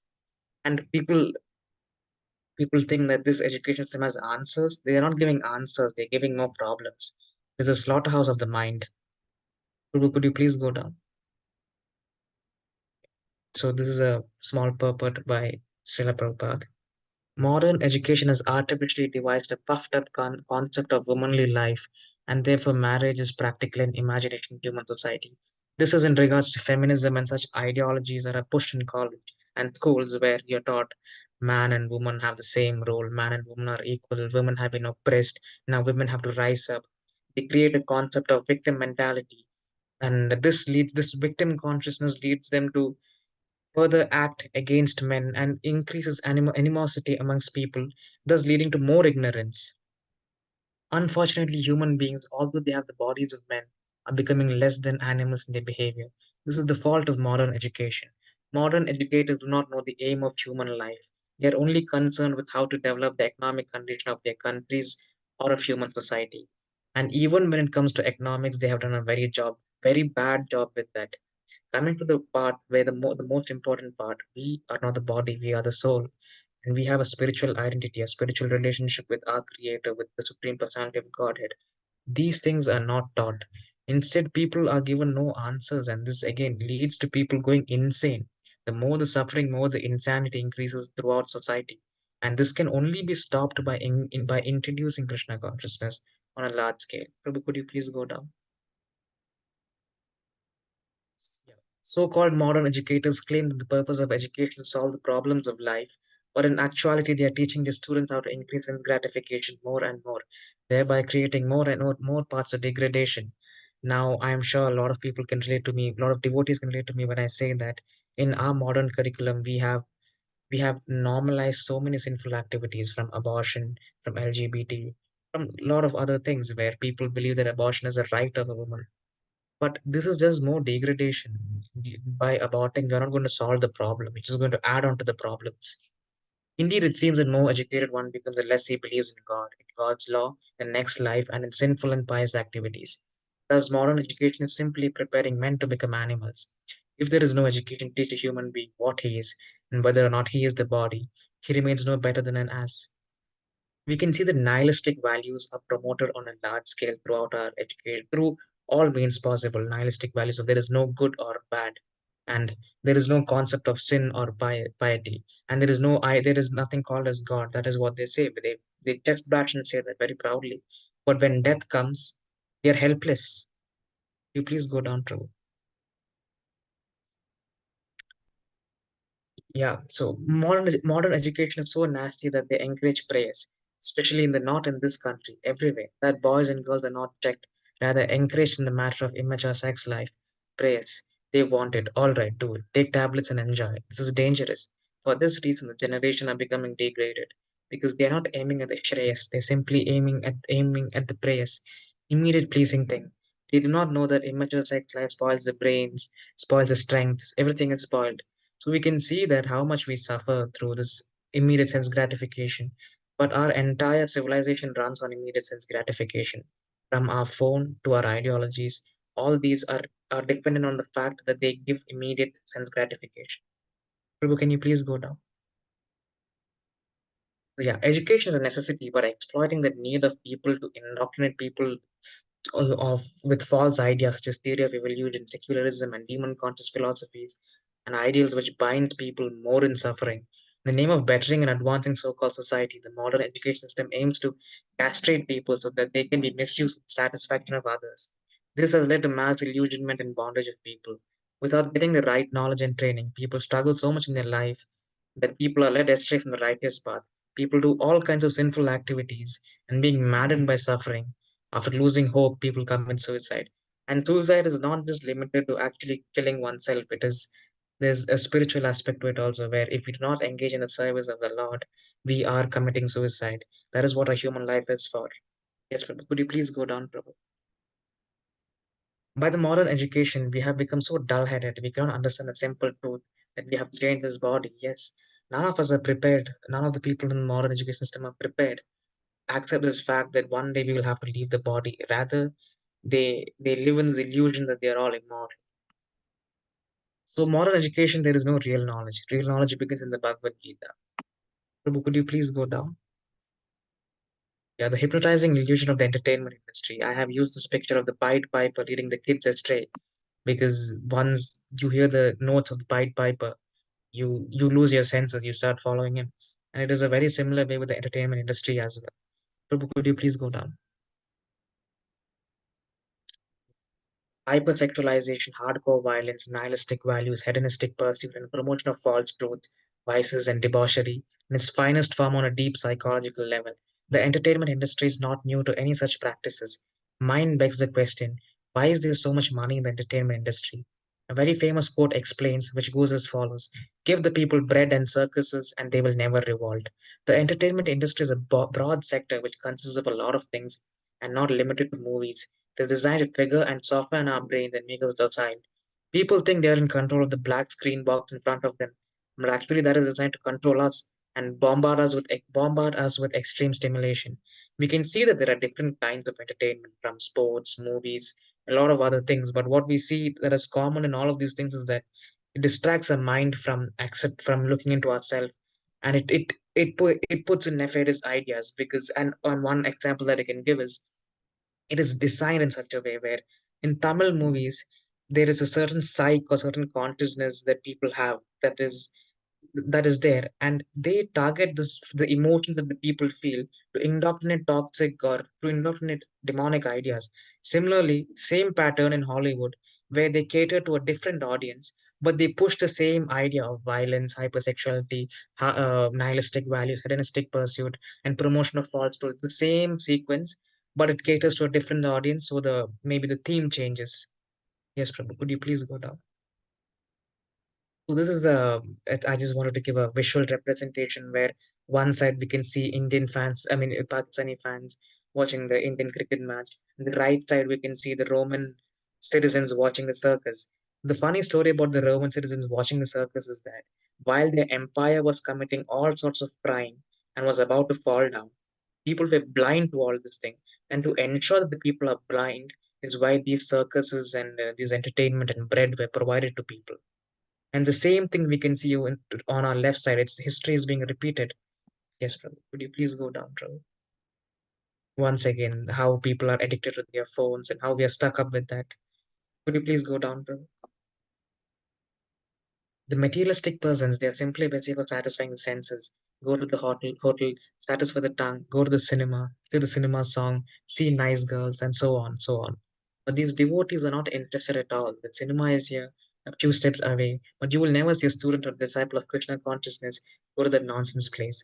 It is practical. The more you engage yourself in devotional service, the more you will forget your sense gratification process. And as soon as you become completely detestful of sense gratification, then you are a liberated person fit for going back to home, back to Godhead. This is the process. So if you're serious about going back home, back to Godhead, we have to be free from this desire for sense gratification. But it is not an easy thing to do. But the only way we can do that is by continuing this process and associating with the devotees. Prabhu, could you please go down? Sorry. Modern day entertainment includes subliminal messages and sophisticated brainwashing through mixing some truths and some good, but adding it with material poisonous ideas. The movie shows that the emotions of a person suffering in depth, and as a way to deal with the suffering, somebody in the movie may do drugs or sinful activities, and naive people think that this is the way to be happy. Glorifies suffering and promotes all sorts of sinful activities, and this consumes our time. While consuming such things, people forget to ask the fundamental questions of their lives. Those are why am I suffering? Why do I have to accept birth, death, old age, and disease? Actual problems of human beings are neglected, and people are focused on false problems based on the bodily concept of life. We can see in uh, that illicit lust-based relationship are romanticized, sufferings is romanticized, everything that is on a bodily concept and a mode of ignorance is romanticized, from drugs to illicit sex to meat eating to gambling to everything in that line. Yes, Prabhu, could you please go down? The entertainment industry promotes anti-Vedic propaganda and also tries to frame Vedic practices as oppressive and bad. The entertainment industry also dilutes the message of the Vedas to propagate half-truths, thus leaving people more confused. It offers false happiness. The entertainment industry is carefully crafted to hook people and advance demonic agendas, which goes against the welfare of people. And this has been done on a grassroots level. It has gradually desensitized people to sin and continues to do so with the support of many. It has led to the fall of an entire generation and countless suffering for a matter of seconds of imaginary happiness. Prabhu, could you please go down? So this is the medical industry, the healthcare system of abusing the weak. Prabhu, could you please go down? Fast food is promoted on a mass scale with all sorts of soft poison, and all healthy sources of food are poisoned through artificial pesticides and poisoning. The worst part is after people fall sick from all the poisoning, the solution that is provided by the healthcare industry is all about stealing money and never about healing people. For a person healed is a customer lost. They are exposed to poison at all times. They pollute all good things so that people lose everything good. This is not an accident. This is clearly orchestrated with the help of people on the ground level. Unfortunately, many innocent people partake in this crime due to being in ignorance. Medicines are given not to heal but to hide the symptoms. We can see that the modern day medication system, though they claim to heal a lot of diseases, does not actually do that. But nevertheless, we still cannot completely disregard it. When we are in need, we still have to go to a doctor. Prabhu, could you please go down?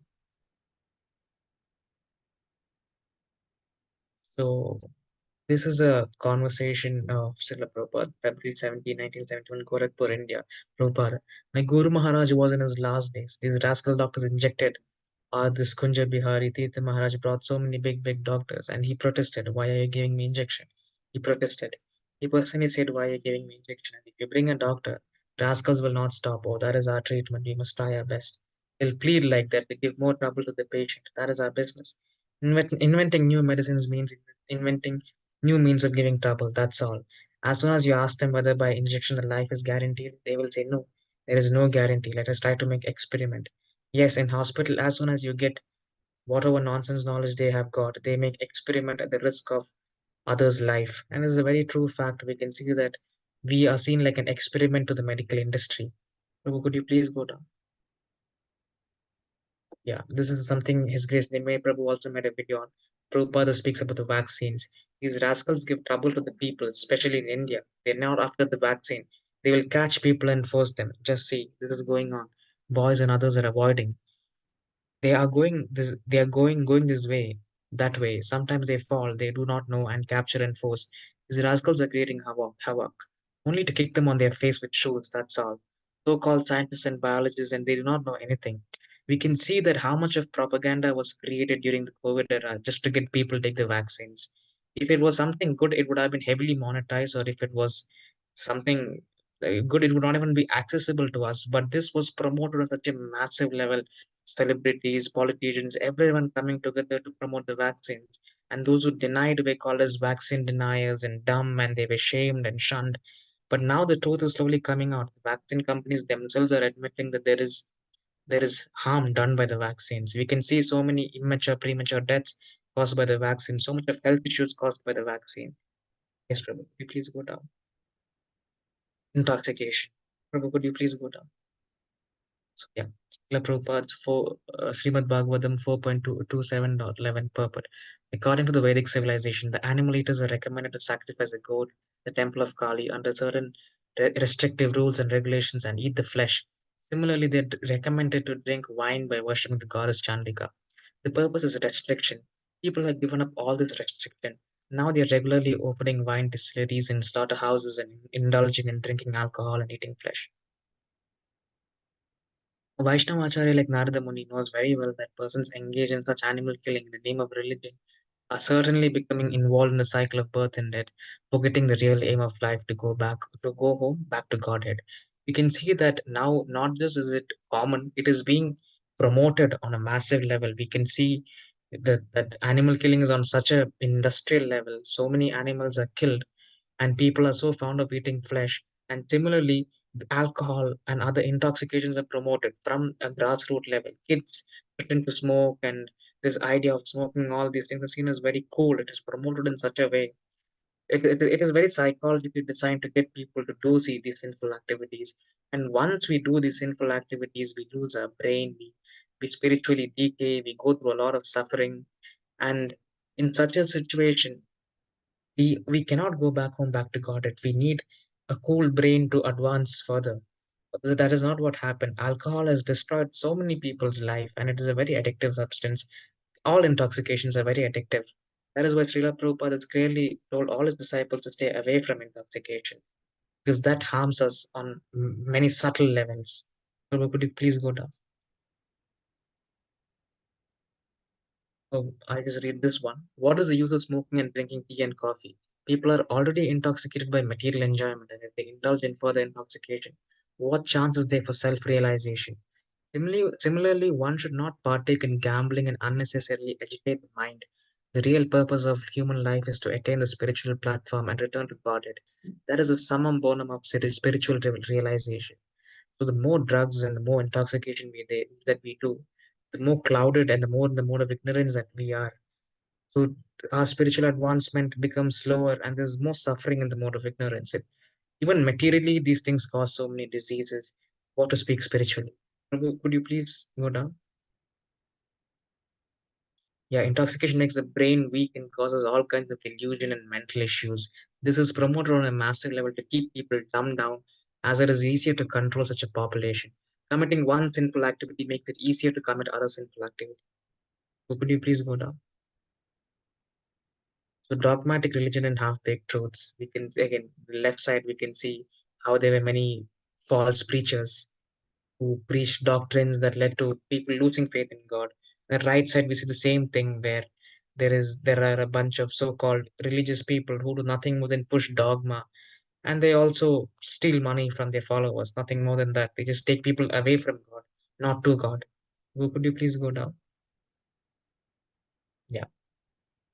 September 10, 1973, stop. Prabhupada. Because it is a science. Religion means a kind of faith. It is not faith, it is a science.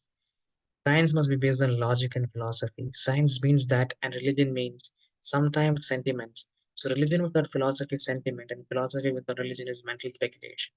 Both must be combined, then it is perfect. You cannot have religion without philosophy. That is sentiment fanaticism. Religion must be on the basis of science and logic. That is first class religion. Now we see so much of violence happening in the name of religion, so many actions being taken, so many destructive actions being taken in the name of done in the name of religion. But actually, it is not religion; it is their own corruption that the way they use religion as a means to justify their corruption. And unfortunately, because people are not guided in the right way, they accept false doctrines, and this leads to nothing more than going further away from God, not closer to God. So could you please go down? Yeah, back with the introduction. A Hindu may change his faith to become a Muslim, or a Muslim may change his faith to become a Hindu. A Christian may change his faith, and so on. But in all circumstances, the change of religious faith does not affect the eternal occupation of rendering service to others. The Hindu, Muslim, or Christian, in all circumstances, is a servant of someone. Thus, to profess a particular type of faith is not to profess one Sanatan Dharma. The rendering of services is Sanatan Dharma. Factually, we are related to the Supreme Lord in service. The Supreme Lord is the supreme enjoyer, and we living entities are the servitors. We are created for His enjoyment, and if we participate in that eternal enjoyment with the Supreme Personality of Godhead, we become happy. We cannot become happy otherwise. It is not possible to be happy independently, just as no one part of the body can be happy without cooperating with the stomach. It's not possible for the living entity to be happy without rendering transcendental loving service onto. Could you please go down? Onto yeah. So yeah, religion means to know God and to love Him. So now we see understand that the fundamental thing of religion is to know God and love Him, and there should be logic behind it. It's not blind fanaticism that we should know who is God, what are His characteristics. But if you ask most of the people who claim to be religious, they are not able to say these things. They are religious only on a political level, and that creates a lot of problems. But if we neglect this instead of accepting the actual religion, we neglect the we accept false doctrines, it is just going to lead to further degradation and to further sinful activities. Prabhu, could you please go down? The misguided conditioned soul also approaches so-called sadhus and swamis who preach against the principles of the Vedas. He does not receive the benefit from them, either in the present or in the future. To get some material benefit, the conditioned soul approaches the pseudo sannyasis and yogis for cheap blessings, but he does not receive any benefit from them, either spiritual or material. Srimad Bhagavatam 5:14-13, translation and purport. Prabhu, could you please go down? Yeah, the false gurus mix some essence of goodness and pushes out their nefarious lies, and the naive people accept them as guru without knowing the truth. Such false gurus cheat the disciple and cheat themselves along with others. Prabhu, could you please go down? Military, the arms of the demonic forces. So this is something little sad also. On the left side, we can see this. This is a photo of this poison called as Agent Orange that was used in the Vietnam War, where when America was losing, they decided to bombard the population with Agent Orange, and we can see many kids suffering here. We can see so many kids suffering. We can see a bunch of army men. This Agent Orange causes people to bleed, people to suffer. They cannot stand their own body. This also shows us how fragile our body is. If circumstances are not ideal, our body collapses, and it is the Lord that arranges these ideal circumstances for us. On the middle picture, that is a picture of the current ongoing Israel-Palestine conflict, where a boy stand is a wreckage, and there are many people, there are dead people also, there's charred bodies, charred vehicle, and people are seeing the gore reality of the material nature, and they're not able to digest it. And there are many incidents where soldiers and army veterans have PTSD, and they're not able to live regular lives after going through this for suffering. And on the right side, we have the most famous example, the bombing of Hiroshima and Nagasaki. And this was created by science. People claim this was a huge advancement. Now we have around 20,000 plus nuclear warheads. This was just two bombs dropped. Now imagine 20,000 nuclear warheads. And we have done nothing more than accelerate the death rate. Could you please go down? Yes. So we see on the left side American weapons, and on the right side the Chinese army being prepared. So we can clearly see just by looking at there's been a lot of money spent on this. The right side much more demonic because communist Marxist philosophy has persecuted religion actively. Prabhu, could you please go down? Yeah. Srimad Bhagavatam 10:117, purport by Srila.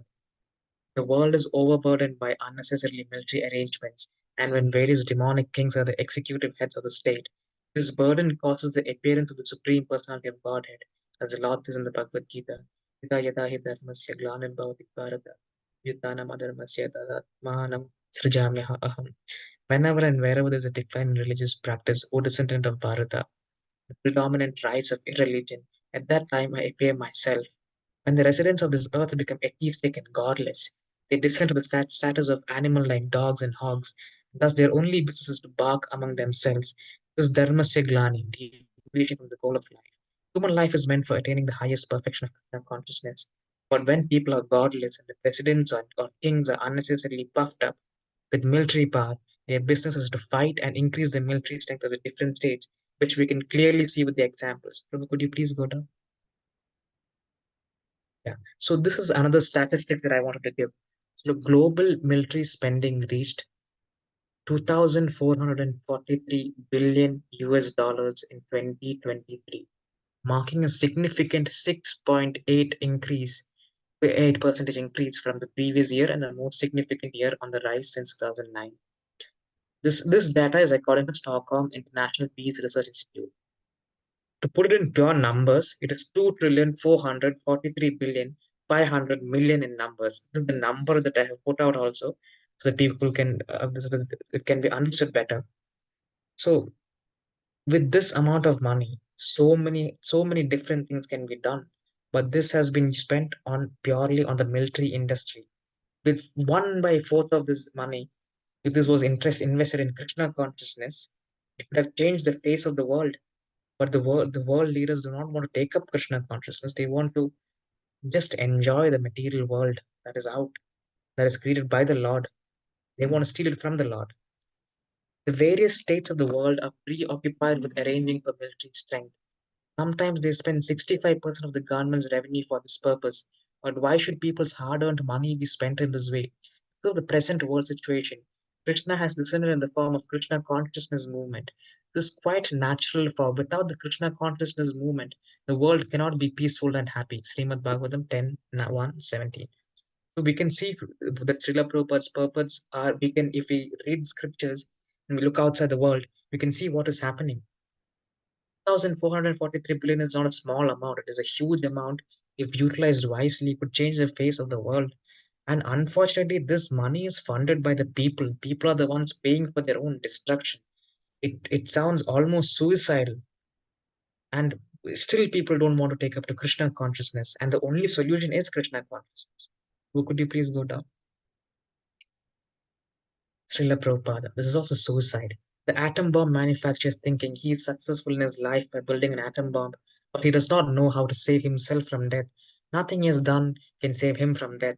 So, what is the use of his scientific knowledge? The dog is going to die and he's also going to die. So, where is the difference? Srila Prabhupada, how can they prevent death? They do not know how to prevent death.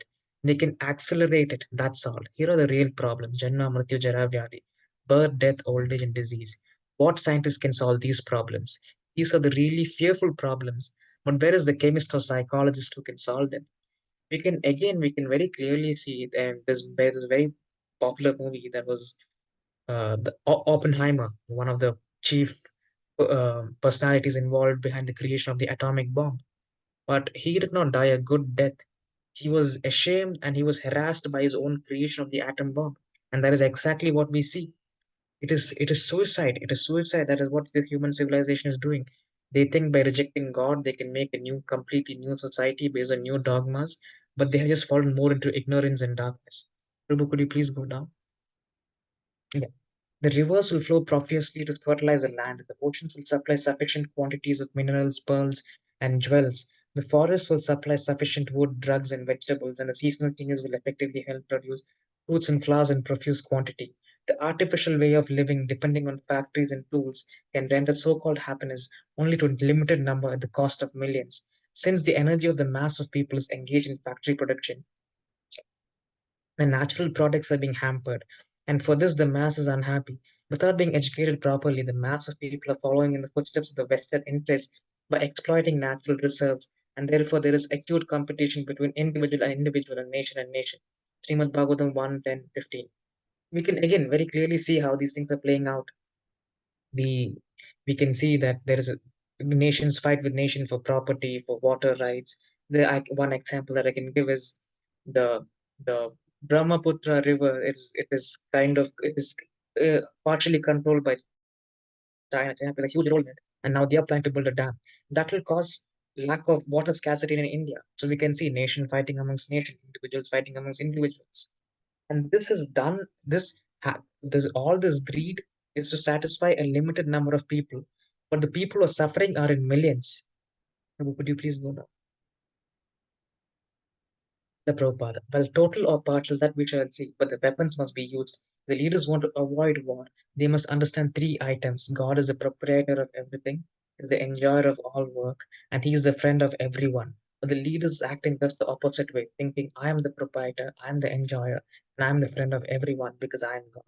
This is demonic. Nixon was elected by pretending to be a friend of everyone, but later on he proved to be an enemy.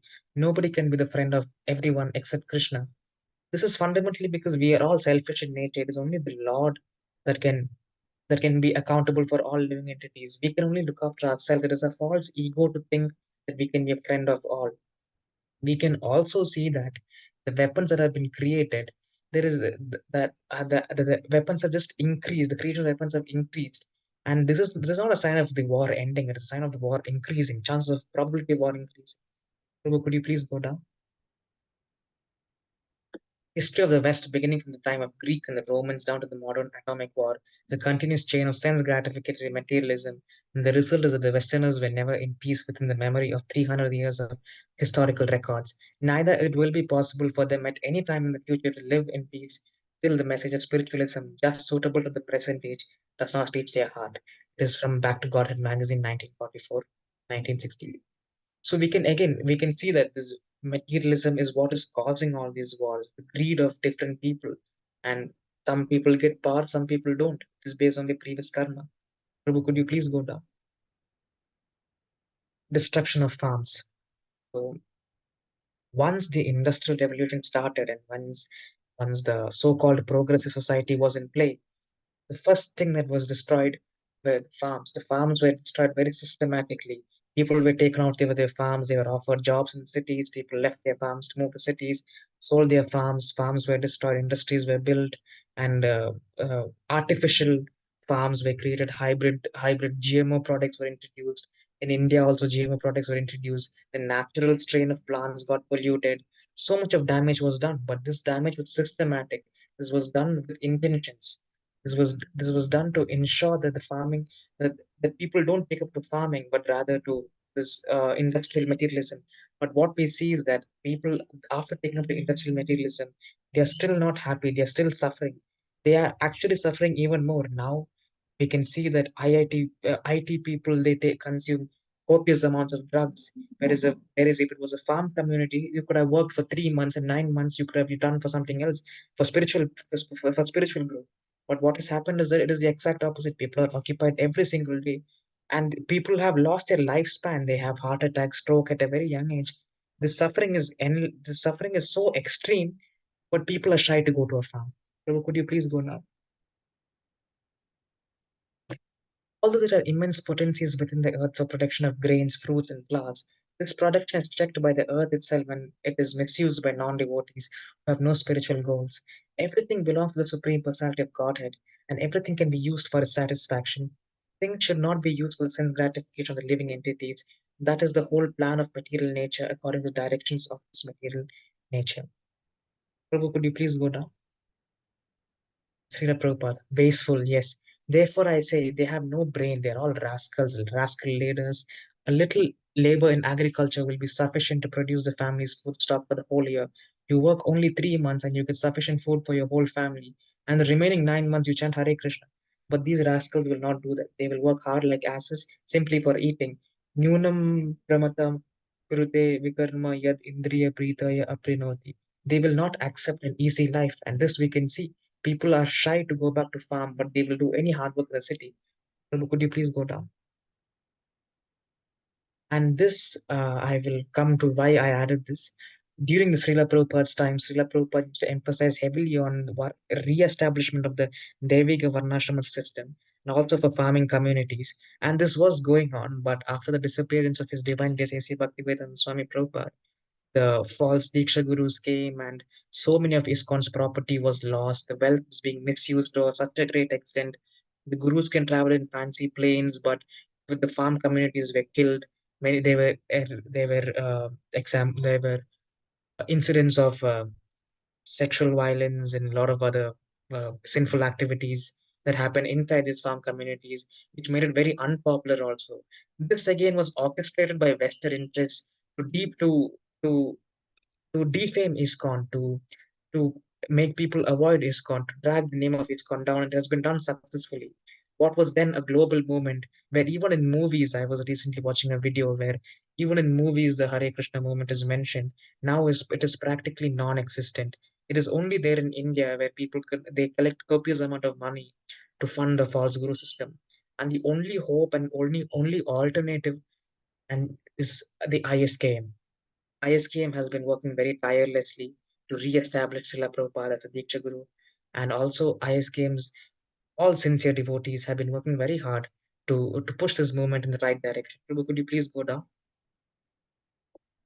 Srila Prabhupada. It is a fact, however, that the great sinister movement is within our society. So we can see Srila Prabhupada himself knew that the demonic movement was working inside ISKCON, fueled by Western interests against Srila Prabhupada's pure movement. And many people, unfortunately, many devotees, unfortunately, fell for that. And this led to the collapse of the original Srila Prabhupada's movement. But hope is once again not lost. We are fortunate to have ISKM, His Grace Sundar Gopal Prabhu, His Grace Prahlad Prabhu, so many other senior devotees, His Grace Nimay Prabhu, His Grace Tatwat Prabhu, so many other devotees who are holding the movement holding the movement and pushing the movement forward, where people like us can be benefited. The Prabhupada. At the present moment in our ISKCON campus, politics and diplomacy has entered. Some of my beloved students on whom I counted very, very much have been involved in this matter, influenced by Maya. As such, there has been some activity which I consider as disrespectful, so I have decided to retire and pay attention to book writing and nothing more. Srila Prabhupada. Regarding the poisonous effect in our society, it is a fact, and I know where from this poison tree has sprung and how it affected practically the whole society in a very dangerous form. If just majority of the devotees who go to ISKCON had read this, if they did some research, they could have found how the movement has practically faltered. But they choose not to do that. They choose to be negligent. They choose to remain in ignorance, for ignorance is bliss. But if any rational person were to sit and practically analyze, we can see how ISKCON has fallen down. And the reason that ISKCON has been targeted by a lot of Western interests is because Srila Prabhupada's original movement would have offered an alternative lifestyle, the right form of Vedic lifestyle. And by seeing this, people would have understood that yes, this is the way that we should live our life. What is this city life? Working like asses, suffering endlessly to no satisfaction, to die early. That is what happens in the modern day so-called civilized world. Prabhu, could you please go down? Yes, they will want to crush down this movement. This will be up to him. Krishna or Krishna's movement, the same thing. And Krishna was attempted to be killed by Kamsa class of men and his company, the demons. So it will be there. It is already there. Don't be disappointed because that is the meaning and that is that it is successful. Krishna's favor is there because Krishna and Krishna's movement is not different, non-different, identical. So as Krishna was attempted to be killed many, many years before he appeared, at eighth child, if the mother produces child early, still 10 years, 8 years before his birth, the mother was to be attempted to be killed. They may be attempt like that, and Lord Jesus Christ was killed, so they may kill me also. We can clearly understand from the statement that even ISKM, as we progress further, we will be facing a lot of challenges from many demonic elements, and we still continue to do so. So this attempt to murder the Krishna consciousness movement have been done by the demons, and seemingly they appear successful, but the tides will change soon. So all these are pitfalls of personal sense gratification. Just to cheat some innocent people, one makes a show of advanced spiritual life and becomes known as a sadhu, mahatma, or religious person. All this means that the so-called devotees have become victimized by all these unwanted creepers, and the real creeper of Bhakti Lata Bija has been stunted. And this again we can see practically. Prabhu, could you please go down? Prakrita Sahajiyas generally chant the Hare Krishna Maha Mantra. Yet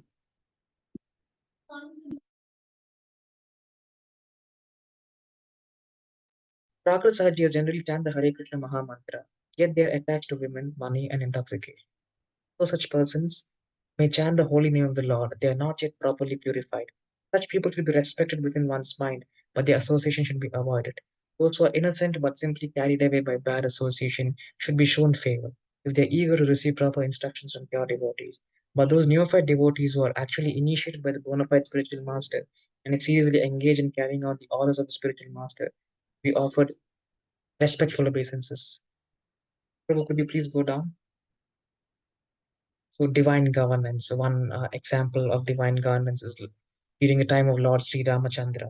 We can see that a child would not pass away before his father passed away. We can see that people only had death when they wanted to die. We can also see that all kind of divine qualities were seen in abundance. But and this the ruler, the ruling class, if they are good, if they are God conscious, it can change the face of the entire world.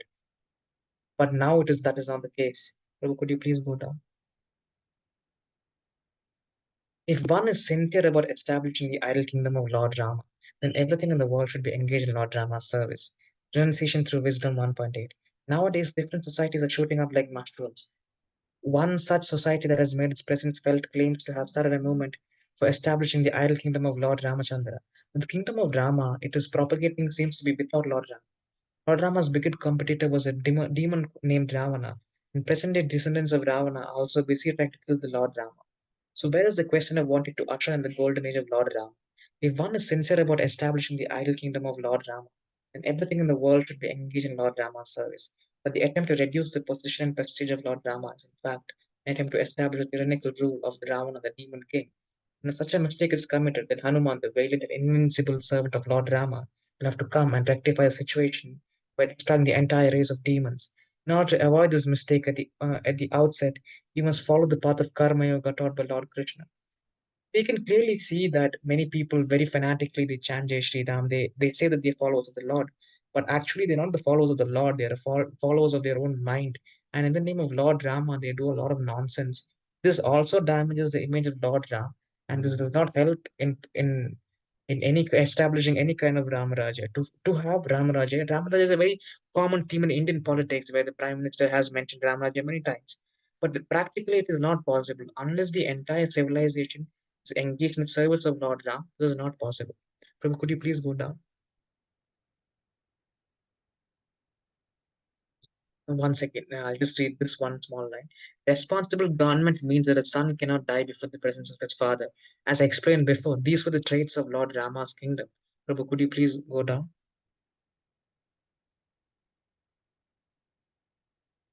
Yeah. Good government means that people will think that they are secure, their property and person is secure. Now we can see that the government they can take away your entire property and all your life's work in a matter of seconds, and you cannot do anything about it. So by nature, there are four classes of men. Anywhere you go, you'll find four classes of men. First class, intelligent men. And whichever you take, you'll find not all of them of the same category. First class, second class, third class, and fourth class. First class means the most intelligent class, scientists, philosophers like that, mathematicians, great religionists. Sorry. They are first class men. The second class, administrator, to see that the government is going nicely. People are not unhappy. People are not suffering from thieves and rogues. This is the first business. Good governments mean that people will think that they're secure, their property and person is secure. There will be no harm. Not very many years ago, say about 100 years ago, in India, the native states, the rule was that if something is lying on the streets, valuable or invaluable, so nobody should touch it. The person who was lost or who has left that thing there should come and pick it up. You cannot touch. That was a law, and if one was caught a thief, his hands will be cut off. In Kashmir state, this was the rule. As soon as a thief is arrested and it is proved that he has stolen, the only punishment is cut his throat, cut his hands. But exemplary punishment so that nobody will dare to steal. This is second class administrators, and third class are to produce money, businessmen, mercantile. Money is also required. So without money, nothing can be done. So that is the occupation of third class take. And the fourth class, Shudra, they cannot take any post as intelligent class or administrative class or money producing class. They simply serve and help others. Shudra. The Shudra was not meant for taking the political part.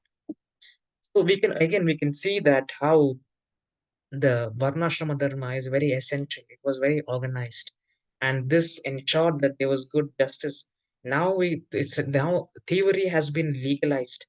We have variety of taxes. We have variety of things to ensure that money is taken out of the pockets of the innocent people of the public, and we cannot do anything about it. We cannot resist it because we have vox populi where a certain section of foolish people will keep voting in foolish leaders, and this will ensure that nothing good happens.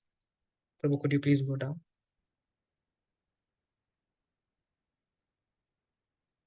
Yeah, Prabhu, could you please go down? So now coming to the actual part, that is the Varnashrama Dharma and farm community as a remedy. So we can see that there are a lot of problems in our current modern system, from so many people suffering to lack of guidance to misorganization to malpractices and to all these things being promoted by the government or by the ruling class. And this ruling class has worked against spiritual interests of the people, against even material interests of the people. And people can feel that suffering inside them. People can see that they're suffering, but they do not see an alternative, and they do not know how to rebuild society. Like I mentioned earlier, we're all conditioned beings, and we cannot solve our own problems.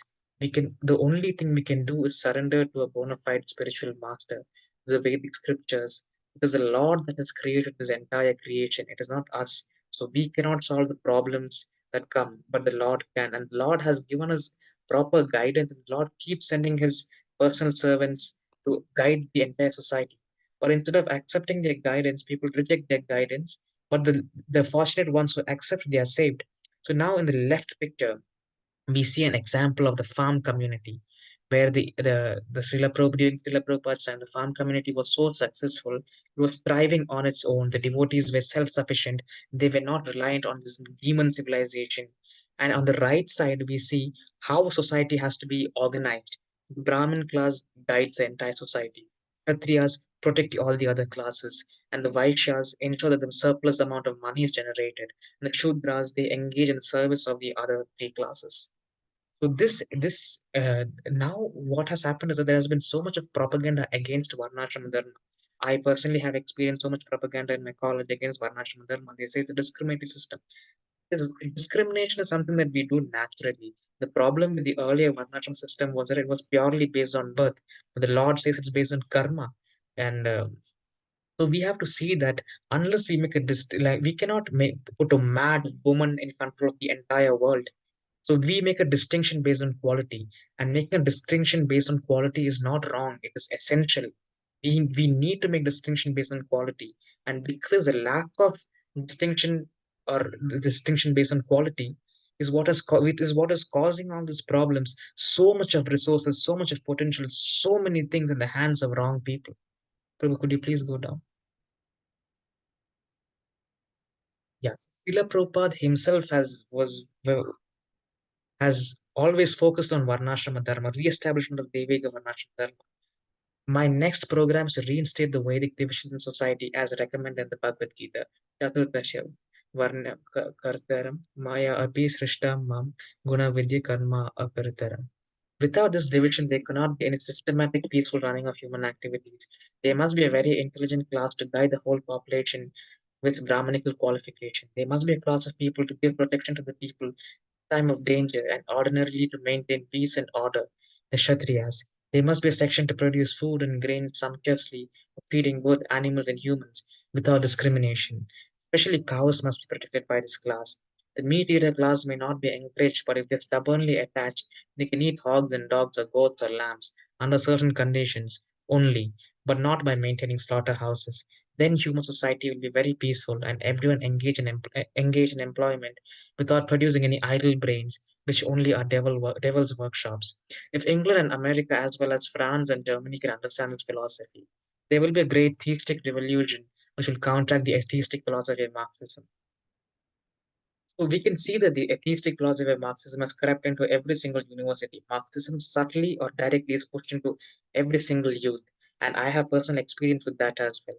We also see that we cannot completely, the Varnashram system is a very practical system. It is not a utopia where it expects everyone to be perfect. Rather, knowing every single understanding and knowing every single person's limitations and necessities and wants and needs, the system integrates people in such a class that it ensures that there is more spiritual advancement. But right now, by legalizing by legalizing all kinds of things and by more liberalization and the abolishment of the varnashram system, the world has completely lost its balance. Who is in control of what? And this is being very smartly utilized by the demonic class to keep control. So if you can go down. Yes, this is a very famous quote, Prabhupada. So you're being treated for the last 200 years, not for thousands of years. So it will be finished. Within another 50 years, everything will be finished. And a very funny thing about this is this morning walk, May 15, 1973. We can see that from the year 2023, people are beginning to awaken to a lot of harsh realities, to a lot of lies that they were indoctrinated from birth. People are beginning to see reality as it is. From the year 2023, we can see a clear increase in people rejecting the governmental lies. We can see a lot of protests. But though these are misdirected, it is a sign that people have lost faith in the government. People have lost faith in the lies that the government has been telling, and this will continue increasing. Could you please go down? Unless in the human society the Varnashram system is introduced, no scheme or social order, health order, or any other political order will be successful. Maybe in an ideal village, the residents will have plain living and high thinking. For plain living, we must have sufficient land for raising crops and pasturing ground for the cows. There is sufficient grains and production of milk, and the whole economic problem is solved. First of all, cows should be protected. Cows thus protected will in turn protect the Brahmanas. Thus, when the protection of cows and Brahmanas is achieved, then the whole world is protected. Clever means that he must stay in his own land. He should not be cheated by the paper and go to the city. All these things, once again, we can see. Prabhu, could you please go down? I'll make it fast. Simple living and high thinking is a solution to economic problems. Therefore, the Krishna consciousness movement is engaging devotees in producing their own food and living self sufficiently, so that rascals may see how one can live very peacefully, eat the food grains one has grown, oneself, drink milk, and chant Hare Krishna. Actually, a life is meant to be. I had this conversation with His Grace Prahlad Prabhu, where even Prabhu was emphasizing on this point, where our life is meant to be simple and our life is meant to be in accordance, in pursuit of the Lord, in increasing our relationship, or in practicing bhakti yoga, in practicing devotional service. But what has happened is that practicing Krishna Bhakti in a city is very tough. When to speak of my personal experience, when I went to Vrindavan with His Grace Prahlad Prabhu, the entire atmosphere was so well structured. It was perfect for God consciousness. Same time, when I go to a city like Bangalore, I get hundreds of different things coming, and it disrupts the mood. And this is why Srila Prabhupada emphasized in the farm community in Varnashram Dharma.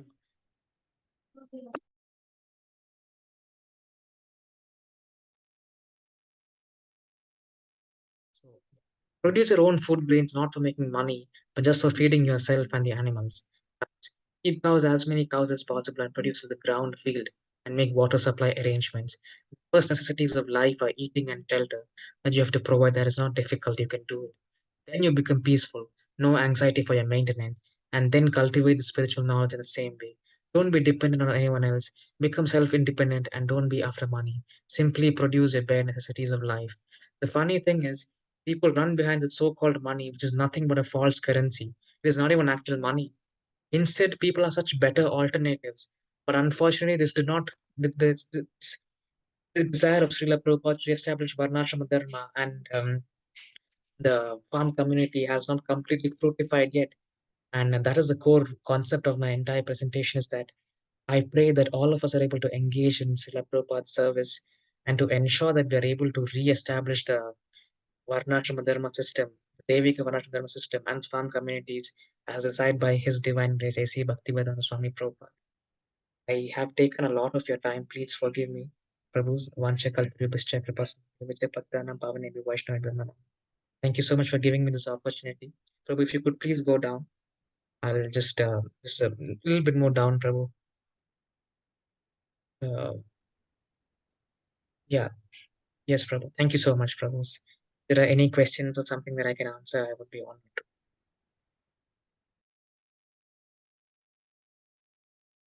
Haribo. Thank you so much, Prabhu. That was really in Please depth. forgive me once again for taking a lot of your time, Prabhu. Thank you so much, bro. Very nice presentation. Yes, that was. Support. Hare Krishna Prabhu, thank you so much for it was a very nice presentation. Thank you, Although Prabhu. I Always am Srila Prabhupada. I'm so sorry. Honestly speaking, I was a bit distracted, but I went through most of it. It's very very nice, a very detailed presentation actually. In detail, Always going Srila through all the Prabhupada. points and Prabhupada's commentary on all social situations actually.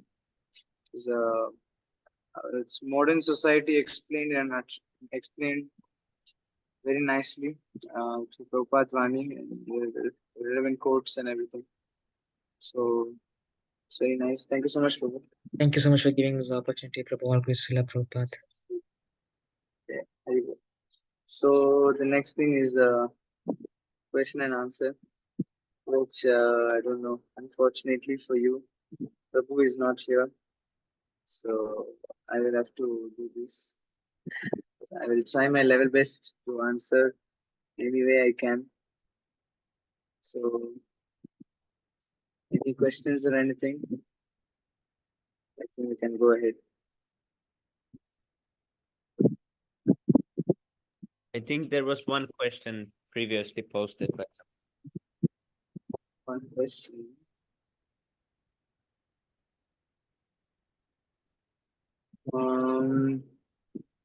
by Shivranj Prabhu. Shivraj Prabhu is not here anymore. Yes, Prabhu. He left. So, anyway, what was his question though? It was about reading Krishna book. He was asking, can he read Krishna book?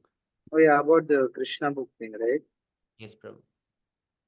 Actually, just Krishna book. Actually, there's no problem because we're protected by Srila Prabhupada. So even if we're reading those chapters concerning Rasa Leela or something, still we're protected by the purports of Srila Prabhupada. So we will not be bewildered, unlike reading Bhagavatam directly. If we read the statements of Srimad Bhagavatam directly, then there may be some misunderstanding. But because if we read Krishna book, which is translated by Prabhupada and with adding his own purports, so in that case we're protected. So even if we're reading the Rasa Leela section from the Krishna book, then there is no harm. We are still protected. Can still continue reading. Yes, Prabhu. Thank you. So I think if there is any other questions or any other comments, so otherwise I think we can finish the session. So seems like there is nothing else. So maybe we can finish the session there.